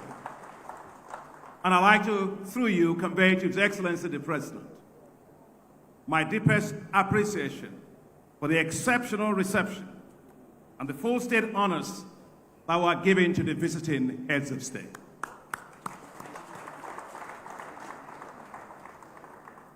I would like to recognize Papa, His Excellency General Yakubu Gowon, the former head of state of Nigeria. When I was a kid, we used to wear a cap and I wanted to be a soldier actually, but somehow it didn't work out that way. But with your beautiful wife and Mama Victoria Gowon, she was so beautiful when you married her. She's so beautiful now, and I don't know how you guys do it, but thank you very much for taking good care of Papa, and Papa for taking care of Mama as well. His Excellency President Olusegun Obasanjo, His Excellency President Goodluck Ebele Jonathan, my boss, His Excellency former Vice President Amadi Sambo. I'm enormously honored and humbled that Excellencies, Presidents, and heads of state of African countries have traveled to be here specifically for this occasion. I would like to especially appreciate and thank you, Your Excellency Samia Suluhu Hassan, President of the United Republic of Tanzania, and my dear sister and friend, who gladly agreed to be the chairperson for this occasion. Thank you very much, ma'am. I'd like to recognize and immensely thank Son Excellence Azali Assoumani, le Président de l'Union de Comores, et qui est aussi le Président en exercice jusqu'à quelques jours au niveau de l'Union africaine. Vous êtes un exceptionnel leader, un exceptionnel frère. Merci pour vous et maman pour être là. I was just saying thank you very much for him for being here. My big sister, President of Ethiopia, Her Excellency Sahle-Work Zewde, thank you for being here, my big sister. And let me thank the President of the Republic of Togo, my dear brother and friend, represented by my sister, the Prime Minister, Her Excellency Victor Odogbe. Merci beaucoup. The former President of Ghana, who was here, I just saw him, John Dramani Mahama, thank you, sir, for making time to be here. What a great honor for Nigeria, and what a great honor for Africa. Thank you all very much. I'm also greatly honored to have here at this event Your Excellencies in your large numbers, executive governors all across the states of the Federation. Thank you very much for coming. Former governors, distinguished senators, members of the House of Representatives, honorable ministers, ambassadors, including the Dean of the Ambassadors of Africa all the way from the United States, Ambassador Mumbuli. Thank you for being here to represent all the ambassadors in the United States. My special thanks goes to my brother, His Excellency Babajide Sanwo-Olu, Governor of Lagos State, for your extraordinary hospitality in welcoming all of us to Lagos, Nigeria's economic capital and center of excellence. I also wish to thank my own governor, His Excellency Dr. Thank you for being here. Let me thank Your Majesties that have been here for all of your prayers and support. Thank you all very much. Let me now turn and thank with deep appreciation and gratitude the Obafemi Awolowo Foundation for selecting me to receive this distinguished award. My special thanks go to Ambassador Dr. Dosumu Awolowo Dosumu, Executive Director of the Obafemi Awolowo Foundation. Thank you very much for all of your great support and recognition. The chair of the Obafemi Awolowo Foundation, former head of state General Yakubu Gowon, as well as the chairman of the selection committee, Obafemi Awolowo Prize for Leadership, Chief Emeka Anyaku, the former Secretary General of the Commonwealth, who is here with Mama Anyaku. Thank you very much, sir, for everything. And we always used to watch you when you were Commonwealth Secretary General, and your English was even better than that of the Queen's English. And so we all wanted to speak like you. My immense gratitude goes to all those who nominated me for this award. Dr. Goodluck Ebele Jonathan, my former boss, former President of the Federal Republic of Nigeria, who nominated me for this award. It was my greatest honor to serve Nigeria under him as Minister of Agriculture. My immense appreciation also goes to several global leaders who supported my nomination, including former Secretary General of the United Nations, Ban Ki-moon, Right Honorable Tony Blair, former Prime Minister of the United Kingdom, Ambassador Kenneth Quinn, the former United States Ambassador to Vietnam, and the President Emeritus of the World Food Prize Foundation in America, Professor Soji Adelaja, Distinguished Professor of Land Policy at Michigan State University, and my own dear brother and friend, Professor Patrick Bakwijian, Chief Executive Officer for the Global Center on Adaptation. The conferment of this award today, on March 6, 2024, coincides with what will have been, or marked, Papa Chief Awolowo's 115th birthday, and 37 years since his passing. I guess with that, I can lift my eyes towards heaven and say, happy birthday, Papa. May Chief Obafemi Awolowo's soul continue to rest in peace, even as we draw inspiration, inspiring lessons from his life, his policies, and philosophy. I have received several global awards by God's grace, for which I am very, very deeply grateful. But receiving the Awolowo Prize for Leadership is particularly very special. That's because it brings back to me personal memories. Growing up in old western region of Nigeria in the 1960s, only one name was synonymous with people-centered development: Awolowo. We lived in the same community with, as the sage, in Okebola in Ibadan. As a young child, passing by the frontage of his house was my favorite pastime. I remember peering over its low walls to see if I could catch just a glimpse of the man who transformed the lives of millions in Western region. My father was so enamored with Chief Awolowo, or by Chief Awolowo, he devoured his books, writings, and articles. The name Awolowo was a constant guidepost for every discussion in our home. So much was my admiration that when I was 19 years old and Chief Awolowo ran for president under the Unity Party of Nigeria in 1979, my friend and myself and a close friend of mine, and I think that friend you can understand is Dr. Oladoku, who has been the moderator of this event, we came all the way from University of Ife. We wanted to catch a glimpse of him as he addressed people in Lagos. When we arrived at Tafawa Balewa in Square in Lagos, the stands and the grounds were packed to capacity. The gates were locked, but we were absolutely undeterred. We had traveled all the way from Ife and will not be denied. So we climbed the tall steel gates of the square. An unbelievable height, actually, if you think about it, when I look at it today. Once we scaled through, we ran up close to the stage where he was speaking from, and proudly stood just one arm's length from him and his dear wife, Mama Hannah Dideolu Awolowo. Just a glimpse was enough. We listened with rapt attention to the exposition of his plans for Nigeria. We were mesmerized.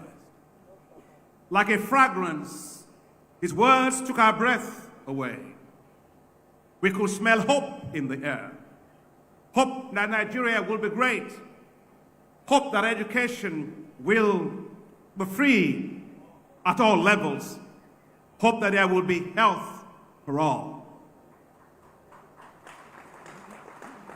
Hope that the remarkable transformation witnessed in western region of Nigeria in education, in agriculture, in health and infrastructure, undergirded by a highly professional and disciplined civil service, will soon take hold all across Nigeria. Like the refrains of an orchestra, the sounds of owl fill the air. As our hopes were raised, we could see a new Nigeria. Alas, this was not to be. Nigeria missed its best opportunity to be great under President Awolowo. Chief Emeka Ojukwu said of him, the best president that Nigeria never had. Let me say today very clearly that Chief Awolowo was bigger than Nigeria. He was the pacemaker, the pace setter, the front runner for development in Africa. His intellectual capacity, vision, pragmatic social welfarism helped him to accomplish what was seemingly unimaginable at the time. He built the first skyscraper in Africa, the Cocoa House. He built the first television station in Africa, WNTV. He built the Liberty Stadium, the first of its kind in Africa. He implemented a blueprint for development that focused on building human capacity through massive programs to educate people, develop skills and lift people out of poverty, provide massive infrastructure, and develop institutions that turn farmers into wealthy entrepreneurs. I dare say that Chief Awolowo implemented the Sustainable Development Goals decades before that phrase was coined. He was an inspiration for Africa, far beyond the shores of Nigeria. His philosophy, Awoism, was studied globally and helped shape programs and policies in other countries. And talking of other countries, I just have two people I want to just mention. Chair Gumede, please, from South Africa. Please, Juju, also from South Africa. Please rise. You will recognize him as being in the parliament in South Africa. Thank you for being here. Today, Your Excellencies, my lecture is titled, Making a New Nigeria, Welfareist Policies and People-Centered Development. From my early days, I was influenced by the same drive as Chief Awolowo. I promised myself then that if I ever got into any position at all, I will run welfareist and people-centric policies. My heartbeat has always been about people, nothing more and nothing less. My life is only as useful to the extent that it is used of God to do my utmost to transform the lives of people. Awo inspired me. Decades ago, the perfume of building hope dropped off on me. It's a fragrance that still lingers on today. So, as I stand here before you today, to receive the Obafemi Awolowo Prize for Leadership, I am humble, I am inspired, and I am motivated. I feel a new sense of responsibility. I'm reminded today of the words of Martin Luther King Jr., history has thrust upon me a responsibility from which I cannot turn away. Yes, I have a dream of a better and prosperous Nigeria, just like every single one of you here today. Yes, I have a dream for a globally respected Africa. Yes, I have a dream that Africa will not be condemned to the bottom rungs of the global economic ladder. I refuse to accept poverty's imprint on Africa. I still believe that Nigeria will rise again. And I still believe that Africa will shine and fulfill its destiny globally. I still believe that we shall be who we were meant to be. Today, I accept this prize as a trustee of hope for millions of our people. You bestow upon me this honor, this great honor, at a momentous period of great global challenges. Rising debt, climate change, fragilities, and vulnerabilities. Your honor is a call to do more amidst these challenges. So therefore, I celebrate but with measure. As I know with all humility that the work of making Nigeria great, and by implication making Africa great, is still in progress. It is my lifelong mission, by the special grace of God, to do all I can to improve the lives of all Africans. The wind of challenges may sometimes shift us away from our destined path, albeit momentarily, but we shall overcome our challenges. Nigeria must dream. Africa must dream. Yes, we may have challenges, so do other people around the world. Yet, all I see tells me that by God's grace, we will get there. We must start by unleashing our potential, our full potential. While managing our challenges, we must make poverty history in Nigeria. And we must make poverty history in Africa. We will now be known as the Museum of Poverty in the world. We must deliver a better Nigeria and a better Africa for this generation and for generations to come. Given the high level of poverty in Africa and in Nigeria as in other countries, what is needed are welfareist policies that exponentially expand opportunities for all, reduce inequalities, improve the quality of life of people. These must be anchored on public-centric policies and private sector wealth creation for all. I would like to focus on 5 areas. First, rural economic transformation and food security. Second, healthcare security for all. Third, education for all. Fourth, access to affordable housing for all. And fifth, government accountability and fiscal decentralization for a true federalism. First, Nigeria must completely transform its rural economies to ensure food security for all. A better Africa must start with the transformation of our rural economies. And that is because 70% of our population live right there. Rural poverty today is extremely high. And at the heart of transforming rural economies is agriculture, the main source of their livelihoods.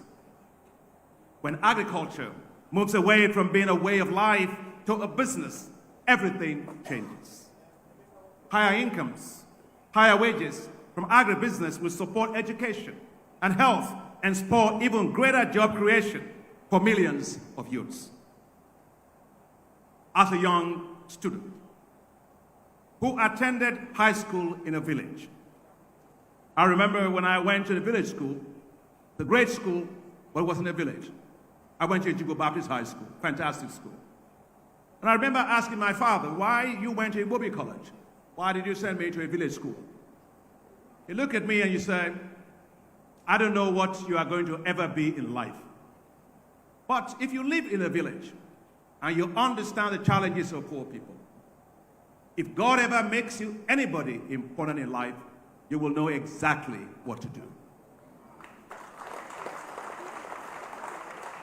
I witnessed in that school, in the village, the high correlation of agricultural performance with education. Several of my classmates, and many of them are here today, and thank you for coming, my classmates, were children of farmers. I noticed then that when agriculture season was good, they stayed in school. They performed well in school. But when the season was poor and agriculture did not perform, several of them dropped out of school or attended intermittently. The decision by Chief Obafemi Awolowo to start with the transformation of the rural economy was a very, very sound policy. The establishment of farm estates, the expansion of rural farm roads, supported professionally by well-run marketing boards, helped to stabilize the prices of farm produce. It's worth noting, Your Excellencies, that the prudent fiscal management of the cocoa revenues powered the economies of the states that then constituted the Western region.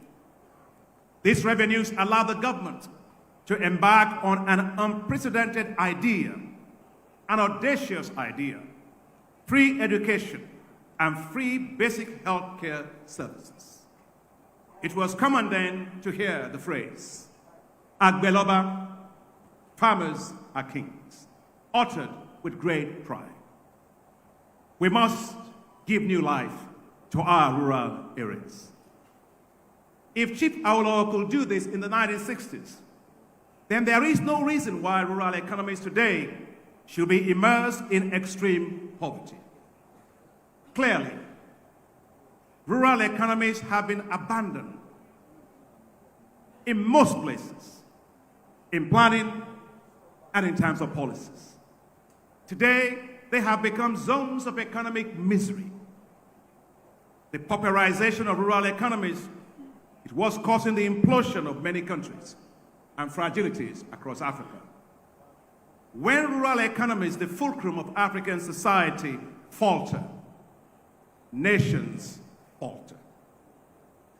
This leads to the spread of anarchy, banditry, and terrorism.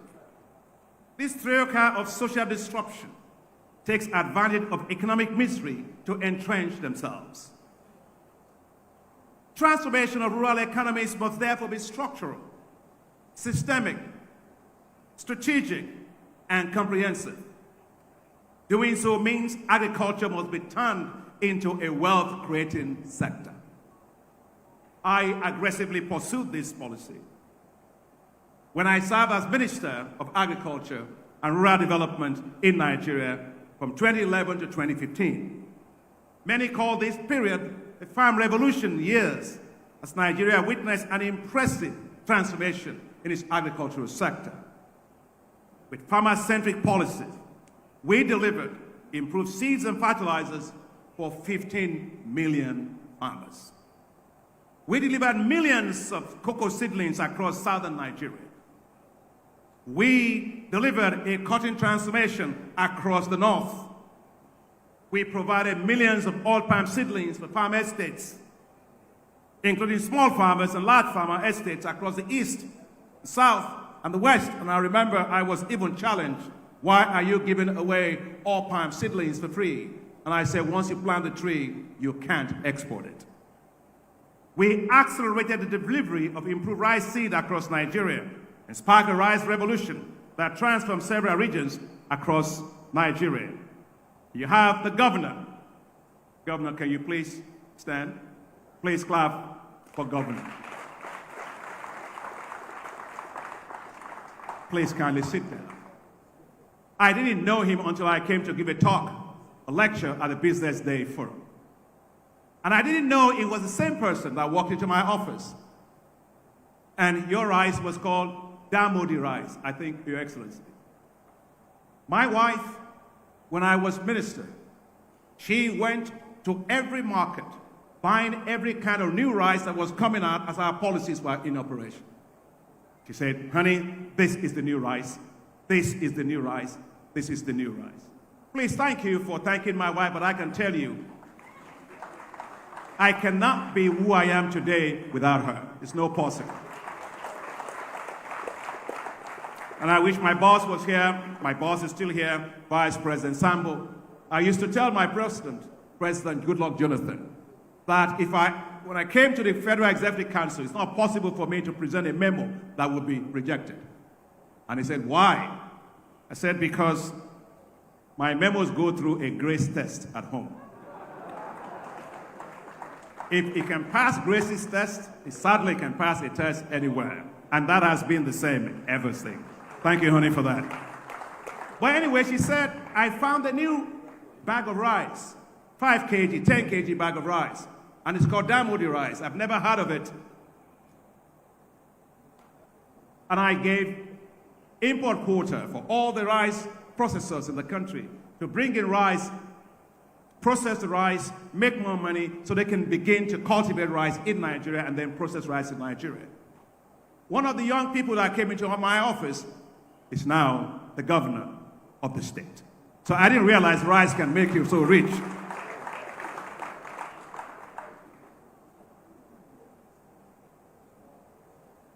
Sound policies transform the lives of people. I fondly remember one of my farm trips in company of the then governor of Kebbi State, His Excellency Usman Dakingari. Amazed by the revolution happening, I recall him saying to me, Minister, thank you for the government policies. We no longer measure our rice cultivation in hectares of land. We measure them in kilometers of land. Rice, rural economies boom, look at wild packet rice, like that of Damodi rice that we talked about just now from the governor, took over the market. And I know that right here in Lagos, governor of Lagos State, in Itoki, is it? Itoki was. Imota, you set up a 2,500 ton capacity. Has it grown? Yes, but that was what's called the rice from Lagos. And so congratulations also. I think rice can even make successful governors even more successful. The price of rice at the time was 6,000 naira a bag, which helped to stem food price inflation. Unfortunately today, the same bag of rice just 9 years later, is now 77,000 naira per bag. That 12-fold price increase unfortunately put rice, a basic staple, beyond the reach of millions of people. In several parts of Africa today, farm revolutions are happening at scale with support of the African Development Bank. Permit me, please. You have heard a lot about me today, what I've done. Adesina did this, Adesina did that, Adesina accomplished that, but I don't walk alone. I have some of the very best staff that anybody else can ask for in the world. And I like all of my staff from the bank that are here. They are the ones that are the power behind the throne who actually make those things happen to stand and be recognized.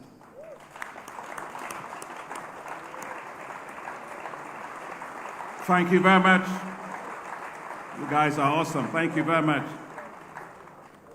Over the last 7 years, we have invested over $8.5 billion in agriculture, which has impacted 250 million people. At the core of the Africa-wide strategy to revamp rural economies and turn them into zones of economic prosperity is the development of special agro-industrial processing zones. These zones have been provided with critical supportive infrastructure, including water, roads, processing infrastructure, and logistics. The bank and partners are providing $1.4 billion for these zones, 25 of them across 11 countries. And many of my partners are here today, including the Badia Bank. Thank you for being here. I know the AFC is here, Africa 50 is here, and so many of the partners. Thank you very much for your partnership. right here in Nigeria, Your Excellency, Mr. Vice President, let me thank you for chairing the group, for receiving Professor Banji Oyelaro, my special advisor on industrialization in your office, for countless hours to make sure that we can implement the $518 million project to do the development of these zones in 8 states. Thank you very much, Your Excellency. I want to tell you, Mr. Vice President, that we will not spare any effort to rally around the President, yourself, and this government to make sure we can get agriculture back again. And that's why we decided that we will mobilize an additional $1 billion to make sure that these special agro-industrial processing zones will now be done in 28 states of the Federation of Nigeria. And Mr. Vice President, together myself, with other partners, including Afri-Exim Bank, Rama, we've just put together a $3 billion facility to do even more. And I want you to know that the times are challenging. But sometimes, Mr. Vice President, leaders like yourself come to this kind of occasion because you also need to be encouraged. And let me encourage you.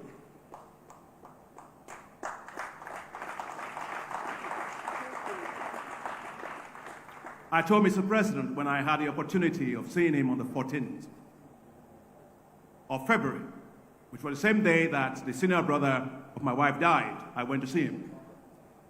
And when I spoke with him, I said, Mr. President, I understand you have challenges. That's okay. I'm not saying challenges are okay. But when there are issues, please don't leave leaders helpless. Rally around leaders. This is very important to do. I told him, as I'm speaking to you, we already have in the field Dr. Pregene, can you stand up? He's my director for agriculture over there. Vice President Beth on agriculture over there. And Dr. Tim Williams, Dr. Sanginga, my special envoys on agriculture. They're all here. I had them in the north for 2 weeks. As I speak to you, thanks to the support of all of our governors that are here, we have already supported with $134 million the cultivation of 118,000 hectares of heat-tolerant wheat. We will, by the grace of God, this month, do 150,000 hectares of maize.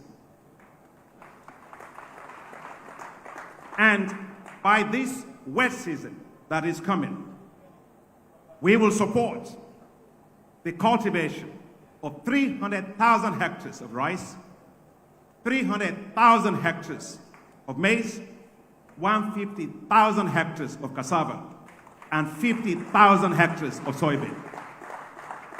What that means, Your Excellency, Mr. Vice President, is that we will be able, by the end of March, get at least 1 million hectares additional of wheat, with 4 million metric tons of additional food coming.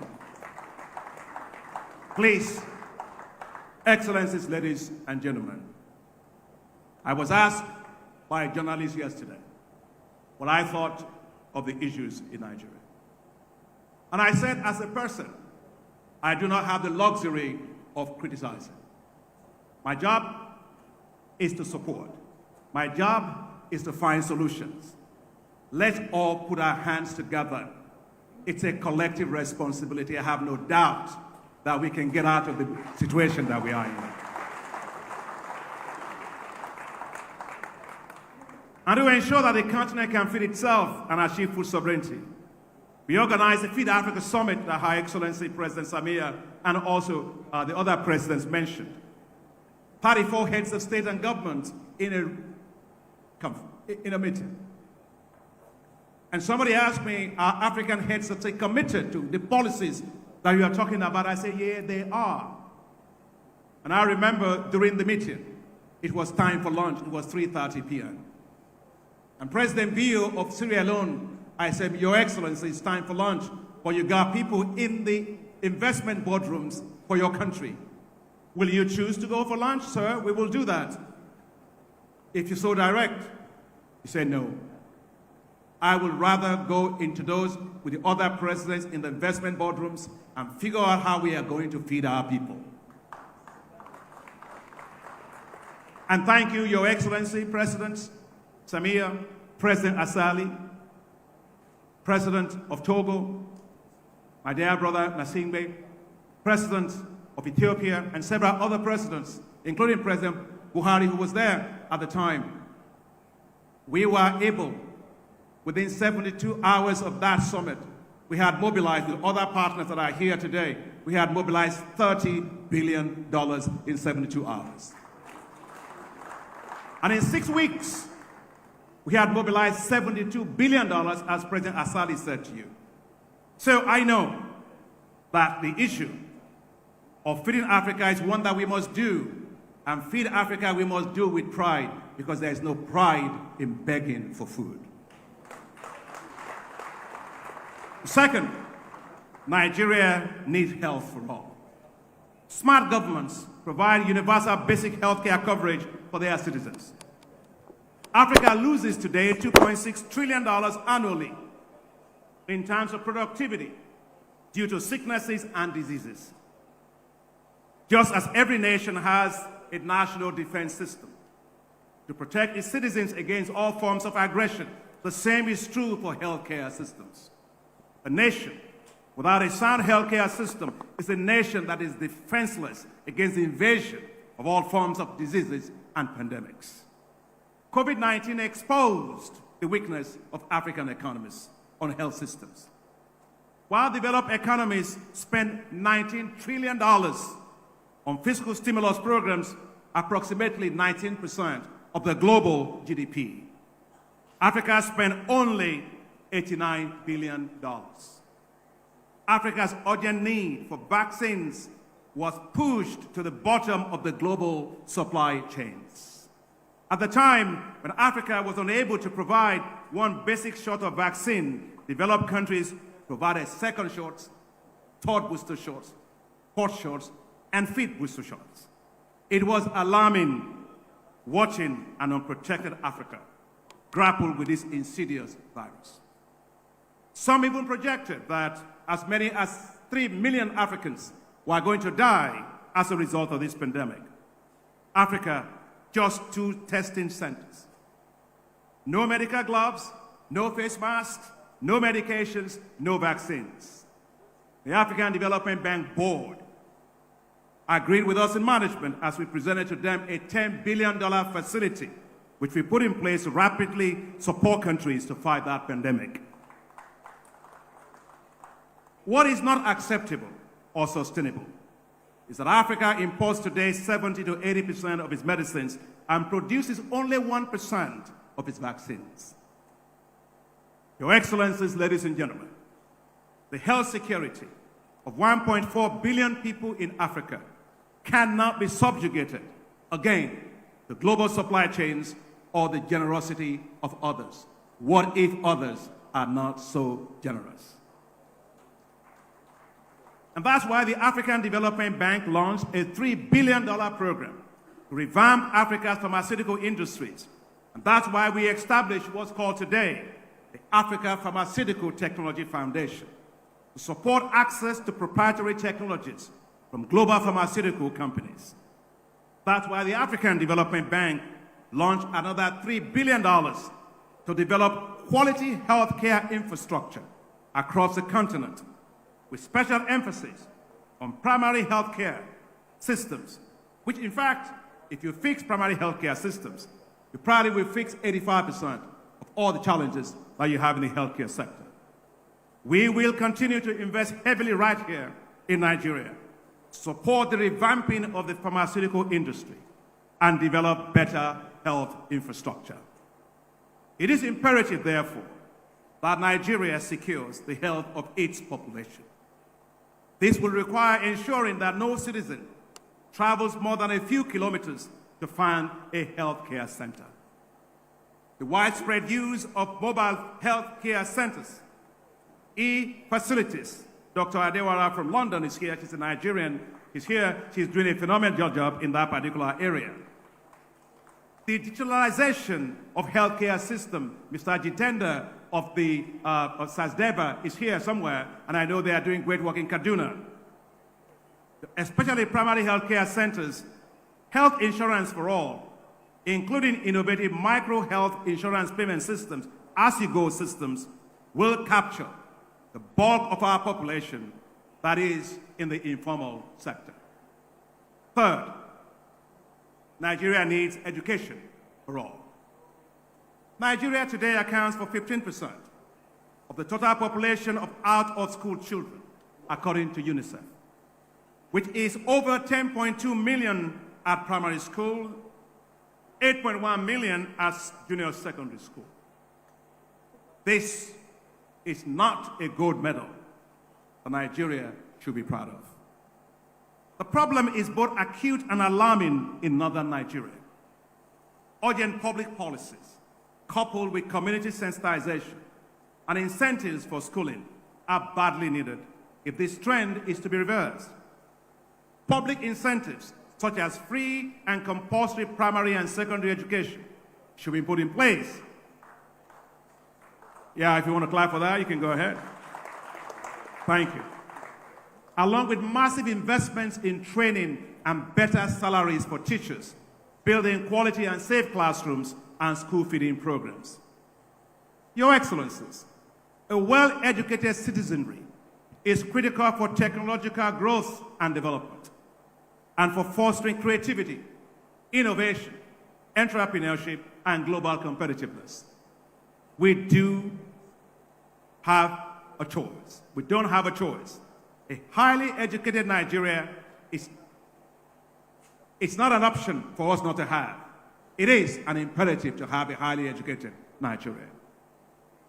With only 1% of our population, however, enrolled in universities, we are not educating enough of our people at the university level. The poor funding of universities, a lack of basic infrastructure, poor incentives for faculty and staff, and incessant strikes due to wage disputes have almost crippled the university system. I would like to say here that I really commend His Excellency the President, because I read and followed his decision to put in place programs for students to be able to have affordable loans for them to go to universities. That is a good starting point, and congratulations to the President. But as a result of all of this quagmire, there's a mass exodus out of Nigerian universities.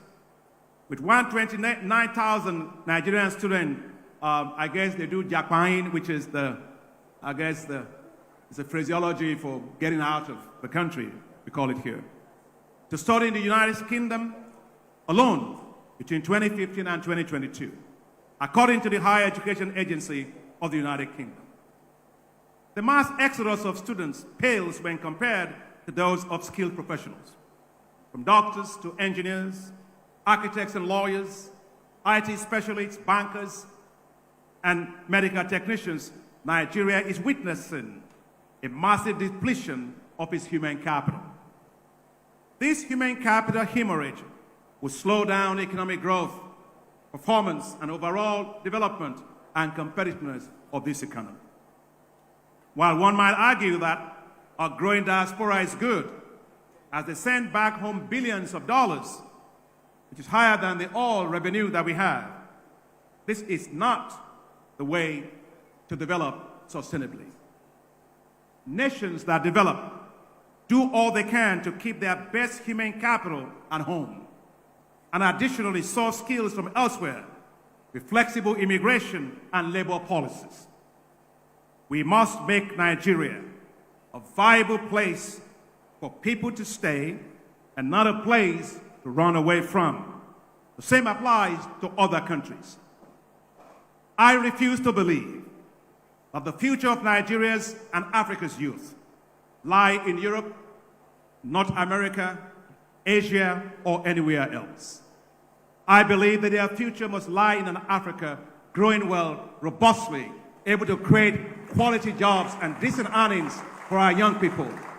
There's absolutely no reason in the world how we have a demographic asset that then becomes a global negative externality. Let's take pride in ourselves and let's make our demographic asset our economic asset globally. I firmly believe that their future lies right here in Nigeria. And that's why the African Development Bank launched right here, Mr. Vice President, in Nigeria, a program called IDICE, which you know, and in fact you are chairing, ably chairing, that committee on the IDICE, a $614 million program to support Nigeria's digital and creative enterprises. And here are going to be the results. Please support the government in this. It will create 6.3 million jobs in this country. And it will add $6.4 billion to Nigeria's economy. To support Nigerian young people in businesses and African young people in businesses, all the heads of state and government, I always say to myself, how can we have 477 million people under the age of 35, but there are no financial institutions for them? That means you have missing institutions and market failure problem. And that's why the African Development Bank decided that we will create what's called Youth Entrepreneurship Investment Banks. I go around many countries and I'm told I have a youth empowerment program. That's okay. I have a youth empowerment program. That's okay. But rarely do I have young people that will come to me and say they've been empowered. So I ask them, I say, what's going on? Young people need investment. They need us to trust in their mind, their creativity, their entrepreneurship, ability to grow youth-based wealth. So this Youth Entrepreneurship Investment Bank, as you know, Mr. Vice President, we are going to our board this year for Nigeria, and it will be for $100 million. We're doing for Tanzania. I was in Togo, we're doing for Togo. And also, we are doing in Ethiopia, I think, with the Ethiopian Bank. Let me reach my fourth point, and then I can close. I think we need housing for all. I don't want to bother you with more statistics, but I only want to say one thing, so I don't keep you for too long. As a kid, I grew up in a neighborhood wherein we didn't have water and sanitation. And therefore, I remember when my father was able to build us a small house. In fact, it was not even a completed house. He built the first floor and we moved in. It wasn't even painted.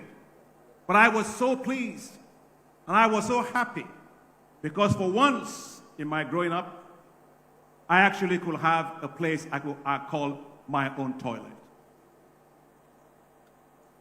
A place I could have my own bathroom. My friends were children of very rich people, but God gave me excellent parents that taught me great values.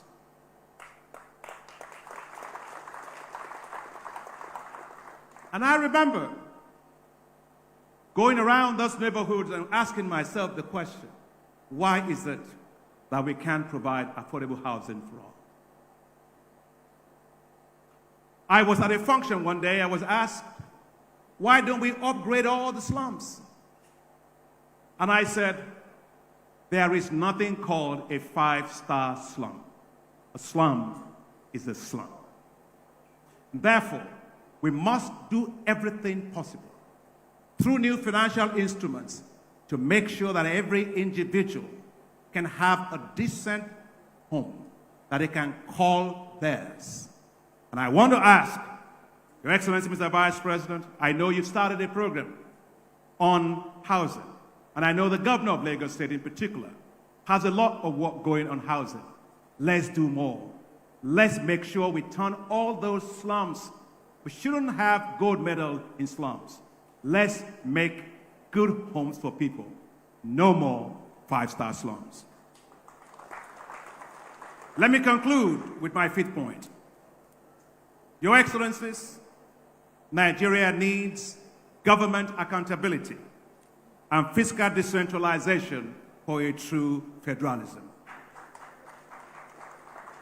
Democracy is more than the right to cast a vote. It is the right of citizens to hold their governments accountable for improvements in their welfare.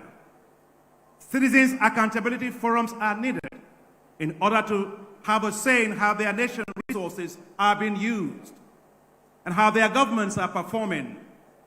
Governments must show concrete and transparent evidence of fiscal responsibility. Excellencies, governments without citizen accountability become synonyms for democratic dictatorship. Today, therefore, there's a greater need for e-governance systems to enhance transparency and accountability of governments and the service of the people. That is what people-centered governance is all about. And that's why the African Development Bank is supporting the creation of quality of service delivery indices all across Africa.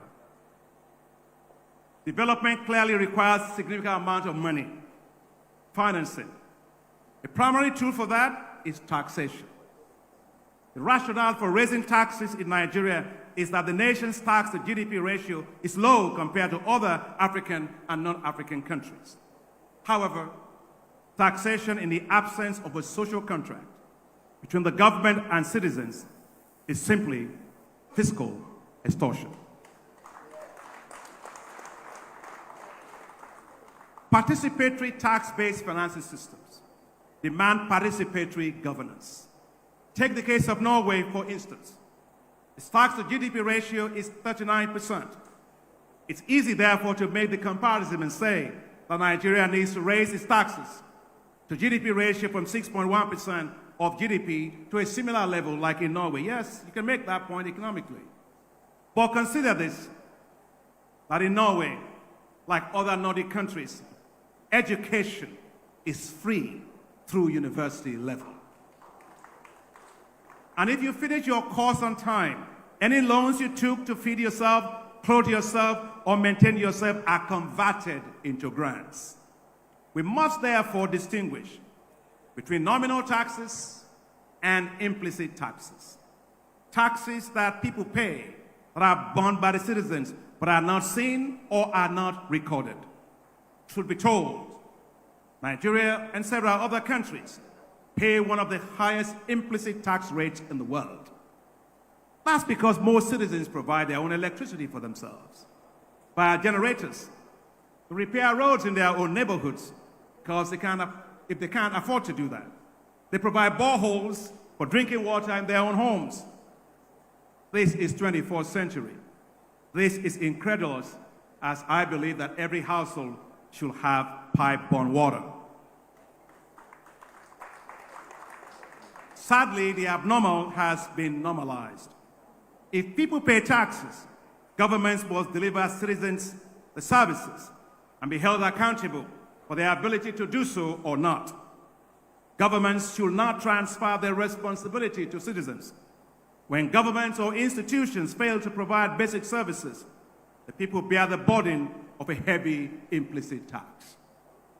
To succeed with much-needed welfareist and people-centered policies across Nigeria, as espoused by Papa Awolowo, it is necessary to change the governance system and decentralize governance to the states in order to provide greater autonomy. States that have tremendous potential to become even more financially autonomous through greater fiscal prudence. If states focus on unlocking the huge resources they have based on their areas of comparative advantage, they will rapidly expand wealth for their people. With such increased wealth, they will be able to access capital markets and secure long-term financing to fast-track their growth and development. States that adopt this strategy will have less need for monthly trips to Abuja for grants. Instead, part of their federal revenue allocations can be saved as internal state sovereign wealth funds. And these can be used as guarantees against borrowing from capital markets. In essence, they will be free from needing to exclusively rely on the federal government. To get out of the economic quagmire, there is a compelling need for the restructuring of Nigeria. Restructuring, however, should not be driven by political expediency, but by economic and fiscal viability. Economic and financial viability are the necessary and sufficient conditions for political viability. If there was one attribute that defines Chief Obafemi Awolowo, and there were many, it would be his visionary boldness. He went where others feared or failed to go. In the process, decades later, his footprints remain in the sands of time. Likewise, today, in Nigeria, we need men and women with vision who are willing to take bold decisions. Surgeries are tough. They are better done well the very first time. The resources found in each state and state groupings should belong, in my view, to them. The constituent entities should pay federal taxes or royalties for those resources. But let's be clear, the achievement of economically viable entities and the viability of the national entity requires constitutional changes to devolve more economic and fiscal powers to states and the regions. The stronger the states or the regions, the stronger the federation units are going to be. In the process, our union will be renewed. Our union will be stronger. Our union will be equitable. Our union will be fully participatory. Excellencies, ladies and gentlemen, we must be audacious. Instead of a federal government of Nigeria, we could think of United States of Nigeria. The old will give way to the new. We will change the relational mindset between the states and Abuja. The fulcrum will be the states, while the center will support them, not lord over them. With good governance and better accountability systems, and a zero tolerance for corruption, more economically stronger constituent states will emerge. We will unleash massive wealth all across the states, working together. A new Nigeria will arise. To do so, we need all of us, not some of us. From our forgotten rural villages to our boisterous and dynamic urban areas, from the sparks of desire in the eyes of our children to the lingering hope in the hearts of our youth, from the yearnings of our women and mothers and our fathers and our men for a better tomorrow, and the desires of the old that our end will be better than our past. From the hard-working street vendors and small businesses to the largest business conglomerates, we must create a movement of hope. Hope for a better Nigeria. Not a Muslim Nigeria, not a Christian Nigeria, not Eastern Nigeria, Western Nigeria, Northern Nigeria, or Southern Nigeria, but one Nigeria, a new Nigeria created by renewed commitment to turn our amazing diversity into our exceptional strength.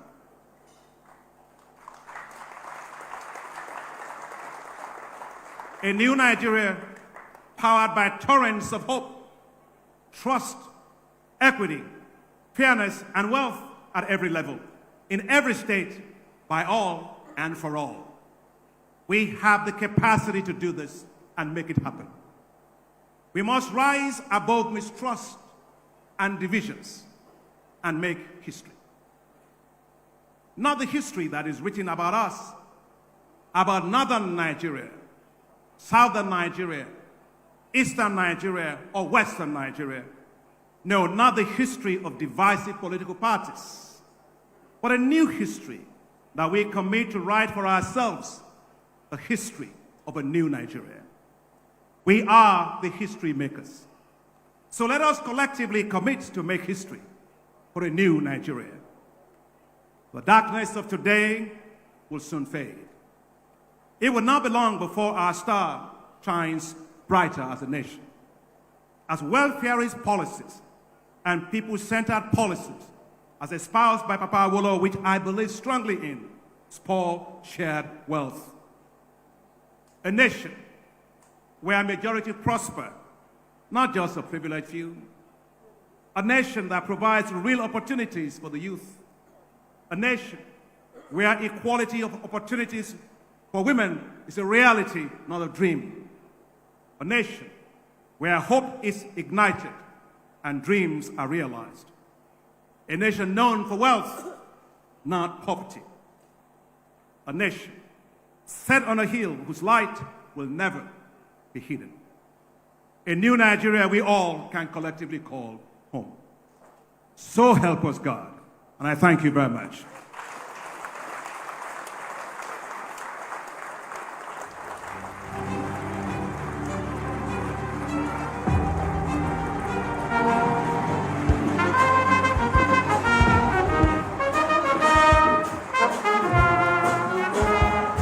Thank you very much. Thank you very much, Dr. Adesina. Your Excellencies, you may be seated.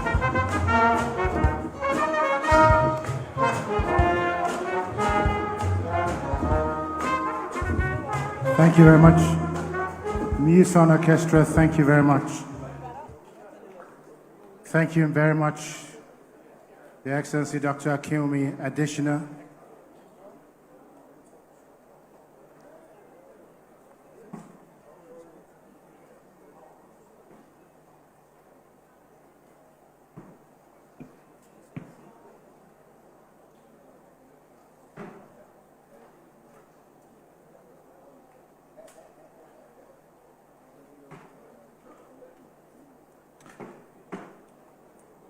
Dr. Adesina, thank you very much for connecting the dots in a most amazing way. Thank you for enriching our experience this afternoon with that profound speech. Distinguished ladies and gentlemen, as the stage is being set, kindly permit me to recognize once again the former governor of Osun State, His Excellency Rauf Aregbesola, the former Ogun State Governor, His Excellency Senator Ibikule Amosun, the former Governor of Ogun State, His Excellency Olusegun Osuoba, and the former Governor of Ekiti State, His Excellency Kayode Fayemi, the former Governor of Kogi State, Captain Idris Wada, the Governor of Niger State, His Excellency Umar Bago. I do exceptionally want to thank you, sir, for being here. We also have with us, I noticed him a few moments ago, a titan of industry in Nigeria, the chairman of Hayes Holdings, Mr. Tony Elumelu. Ladies and gentlemen, next to your seats, there is a complimentary pack. It is provided by both the foundation as well as the laureate, Dr. Akinwumi Adesina, and his wife. It is yours to take with you as you depart. We have left the best till last, and at this point, distinguished ladies and gentlemen, your excellencies, representing the President of the Federal Republic of Nigeria, His Excellency Asiwaju Bola Ahmed Tinubu, GCFR, please join me in welcoming His Excellency Senator Kashim Shettima, GCON, the Vice President of the Federal Republic of Nigeria, as he comes to the podium to give his address. Please give His Excellency a warm round of applause.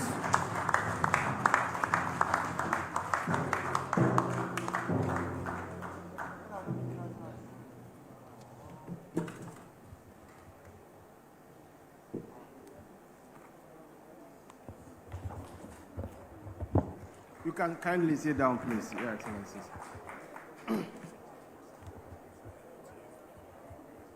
The tragedy of leadership in Africa is the capacity of your lieutenants to make you feel superhuman. And it's one issue that leaders will make efforts to resist. The President of the United Republic of Tanzania, Your Excellency Madam Samia Suluhu Hassan, Your Excellency the President of the Union of the Comoros, and the outgoing chairperson of the African Union, Mr. Azali Assoumani, and his dear wife, Mrs. Ambari Azali, Your Excellency the President of the Federal Democratic Republic of Ethiopia, Mrs. Saleh Work Zewde, Your Excellency the President of the Republic of Togo, Ms. Afua Nasingbe, represented by the Prime Minister, Her Excellency Victoria Tomega Dogbe, Your Excellency the Governor of Lagos State, Mr. Babajide Olushola Sanwo-Olu, and other state governors present here. Your Excellency, the elder statesman, General Yakubu Gowon, GCFR, former head of state of the Federal Republic of Nigeria, and his dear wife, our mother, Mrs. Victoria Gowon. Your Excellency, the former Vice President of Nigeria, Architect Mohammed Namadi Sambo, GCON, Your Excellencies, former state governors and deputy governors present, President of the African Development Bank Group, Dr. Akinwumi Ayodeji Adesina, and his dear wife, Yemisi. The Executive Director of Obafemi Awolowo Foundation, Ambassador Dr. Olutokunbo Awolowo Dosunmu, former Secretary General of the Commonwealth and Chairman Selection Committee, Obafemi Awolowo Prize for Leadership, our elder statesman, Chief Emeka Anyoku, CFR. Excellencies, ambassadors, and members of the diplomatic corps, our religious leaders present, our foremost traditional leaders, most especially the Oni of Ife, the Emir of Bichi, the Obi of Onisha, the Olu of Wari, and the Akaribo of Remo. If I fail to mention Remo, I know the governor of Ogun will be cross with me. Heads of government agencies and parastatals, captains of industry, especially my former boss, Tonu Elumelu, distinguished guests, members of the press, ladies and gentlemen. The man in whose memory we gather here today serves as a compass for each of us and a guiding light for several generations of leaders. His principles have withstood the tests of time and geography. He stands as a testament to the resilience of his convictions. Chief Obafemi Awolowo's life also provides a compelling narrative for every student of leadership, an inspiration that continues to resonate across our community, our nation, and the global stage. Therefore, I am honored to be invited to yet another avenue to reassure ourselves of his essence. To comprehend Chief Awolowo's teachings, we must confront the obscured reality of leadership. The initial trial of every leader lies in overcoming the conspiracies of mischief makers, skeptics, and saboteurs. For the great Sage from Ikene, his enduring impact persists despite revisionist efforts. Time shifts through biases and lies, and through hidden agendas and propaganda.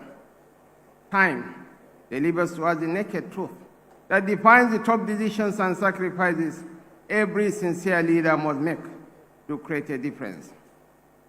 But in all we do, we must always find strength in the belief of those who trust the process, those who give us the benefit of the doubt. There is no greater honor than the privilege to lead one's people, and assuming a position of leadership during times of turbulence is the ultimate test of our mettle as leaders. It is in these moments of uncertainty that true character and capability come to the forefront. While the immediate judgment may be rendered by the people we either impress or displease, the long-term verdict is carved by time, the passage of time. In his time, Chief Awolowo was fought both from within and outside his political party He faced a hostile opposition and was pushed hard to the extent of finding himself behind bars, a victim of his ambition to make a difference. With time, even his harshest critics came to realize the futility of undermining him. He stood out, even in death, because of his refusal to compromise his convictions. He fought until his very last days in defense of democracy in Nigeria, and these are the examples that make him a hero of the nation.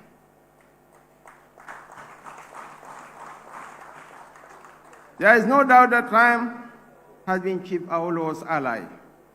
Time has revealed the enduring impact of his ideas and actions. As we pay homage to his memory today, let us recognize that the same power of time to judge fairly connects with the lives and accomplishments of the honorees of this prize instituted in his immortal memory. Today we are here to celebrate a maverick changemaker who has not only flown our flag all over the world, but has dazzled the world with the nobility of his thoughts, indispensability of his ideas, and dynamism of his actions. Today, we gather to honor a man who has carved his path in one of the most challenging offices to lead, Dr. Akinwumi Ayodeji Adesina. Like Chief Awolowo, our honoree today has exemplified the values that have shaped the course of history at all the institutions he has headed, all the offices he occupied. I am therefore thrilled that the Obafemi Awolowo Leadership Prize is set out to honor a prophet in his home today. This is the power of standing for one's convictions and serving humanity fairly. But it is not just time that will pierce through the fleeting shadows of skepticism and propaganda endured in the service of the people. Rather, it is the resolve of the people to stand for honesty and justice, even when they do so alone, and even when they are outnumbered. In celebrating Dr. Adesina's achievements, we are not merely acknowledging a leader, we are recognizing a role model and mentor who paves the way for current and future generations. His journey from the esteemed institution now named after Chief Awolowo attests to the transformative power of looking ahead in preparing to hit the runway of history. His ability to navigate the complexities of his role at the African Development Bank showcases not only his competence, but also his resilience in the face of challenges. Once again, on behalf of my principal, President Bola Ahmed Tinubu, ECFR, and on behalf of the good people of Nigeria, I extend my heartfelt congratulations to our dear brother, my friend, and my brother, Dr. A. This prize is a reminder that we can't afford not to celebrate our prophets at home. We must always give them their flowers while they can still smell them. Dr. Adesina, a prophet of progress and development, with too few of his kind, deserves our collective recognition and admiration. As Martin Luther King said, the ultimate measure of a man is not why he stands at times. It's not why he stands in times of convenience, but why he stands at times of challenges and compromises. We are going through some dire straits as a nation. As rightly posited by Dr. Akinwumi, this is the time for us to coalesce into a single force and face our common challenges. Where there is the will, there is always the way. No matter how long the night is, it must give way to the light of the dawn. Stormy, the weather might well be, but it won't rain forever. In Bola Ahmed Tinubu, we have a leader that we could afford to invest our trust and confidence. He is supremely competent, very knowledgeable, and has a track record of excellence. When he assumed the mantle of leadership in Lagos was a no-go area. They were harvesting 50 deaths every morning along the streets of Lagos. It was a huge super slum. Under his guidance, under his leadership, Lagos is now the safest city in Nigeria.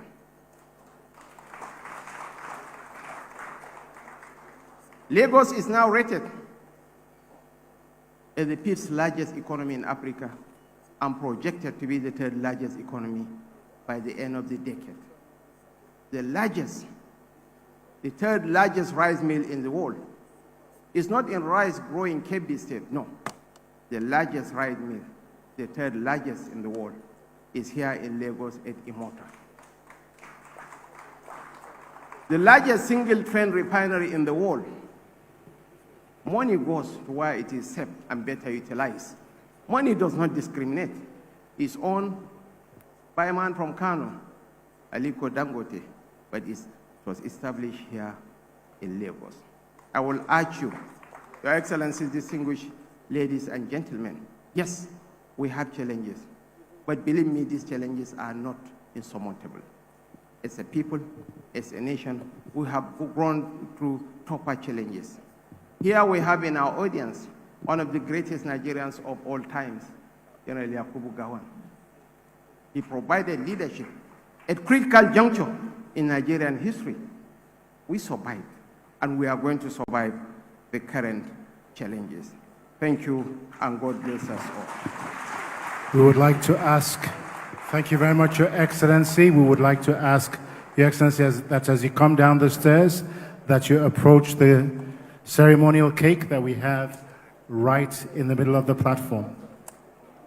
Ladies and gentlemen, kindly give a very hearty round of applause to His Excellency, the Vice President, Senator Kashim Shettima, GCON. At this point, we're gradually coming to the very close of our event, and we are asking the visiting African heads of state, the President of Comoros, the Prime Minister of Togo, Their Excellencies, the President of Ethiopia, as well as Mrs. Victoria Gowon, the ever beautiful Mrs. Victoria Gowon. It's a delight to see you. And if you could stand next to your husband, that would be much appreciated.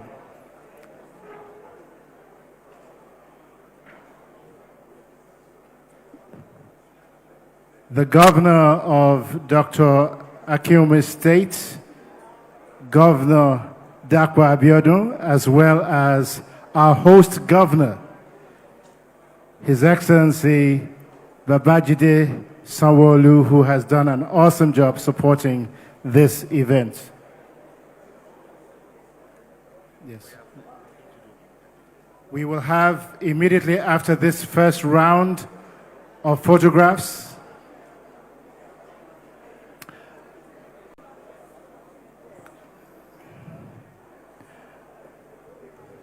could we kindly ensure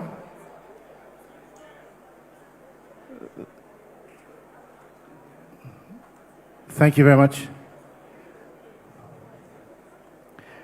Your Excellency, could we have you, Your Excellency, the Vice President, could we kindly have you in the middle, sir?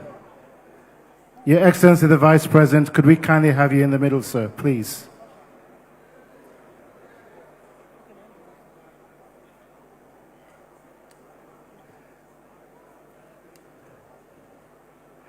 There will be a second round of photographs that will include governors as well as our royal fathers, following which we will end today's event with the national anthem of the Federal Republic of Nigeria.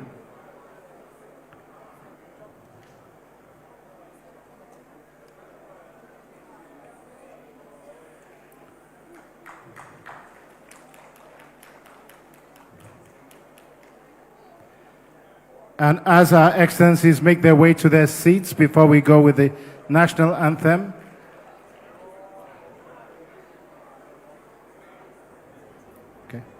okay. In that case, in the interest of time, we're asking that our governors in the House, followed by our royal fathers, take a photograph with the laureate.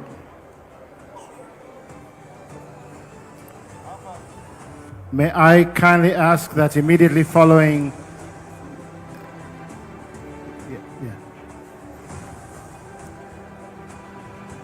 Thank you very much, Your Excellencies. The photographs have been taken.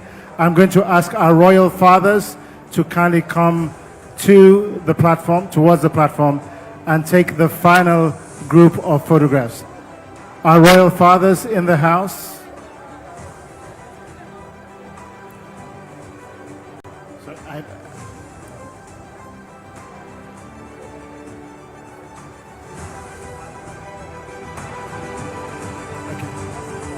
Okay. Distinguished ladies and gentlemen, we now bring this laureate program, the Obafemi Awolowo Prize for Leadership, to a formal close as we end with the national anthem of Nigeria. That the Vice President and governors are able to leave the hall unimpeded. Thank you very much.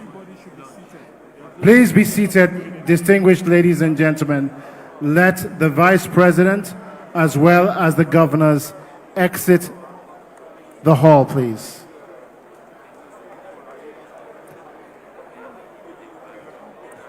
If you have been given a lunch invitation, lunch is being served immediately following the event.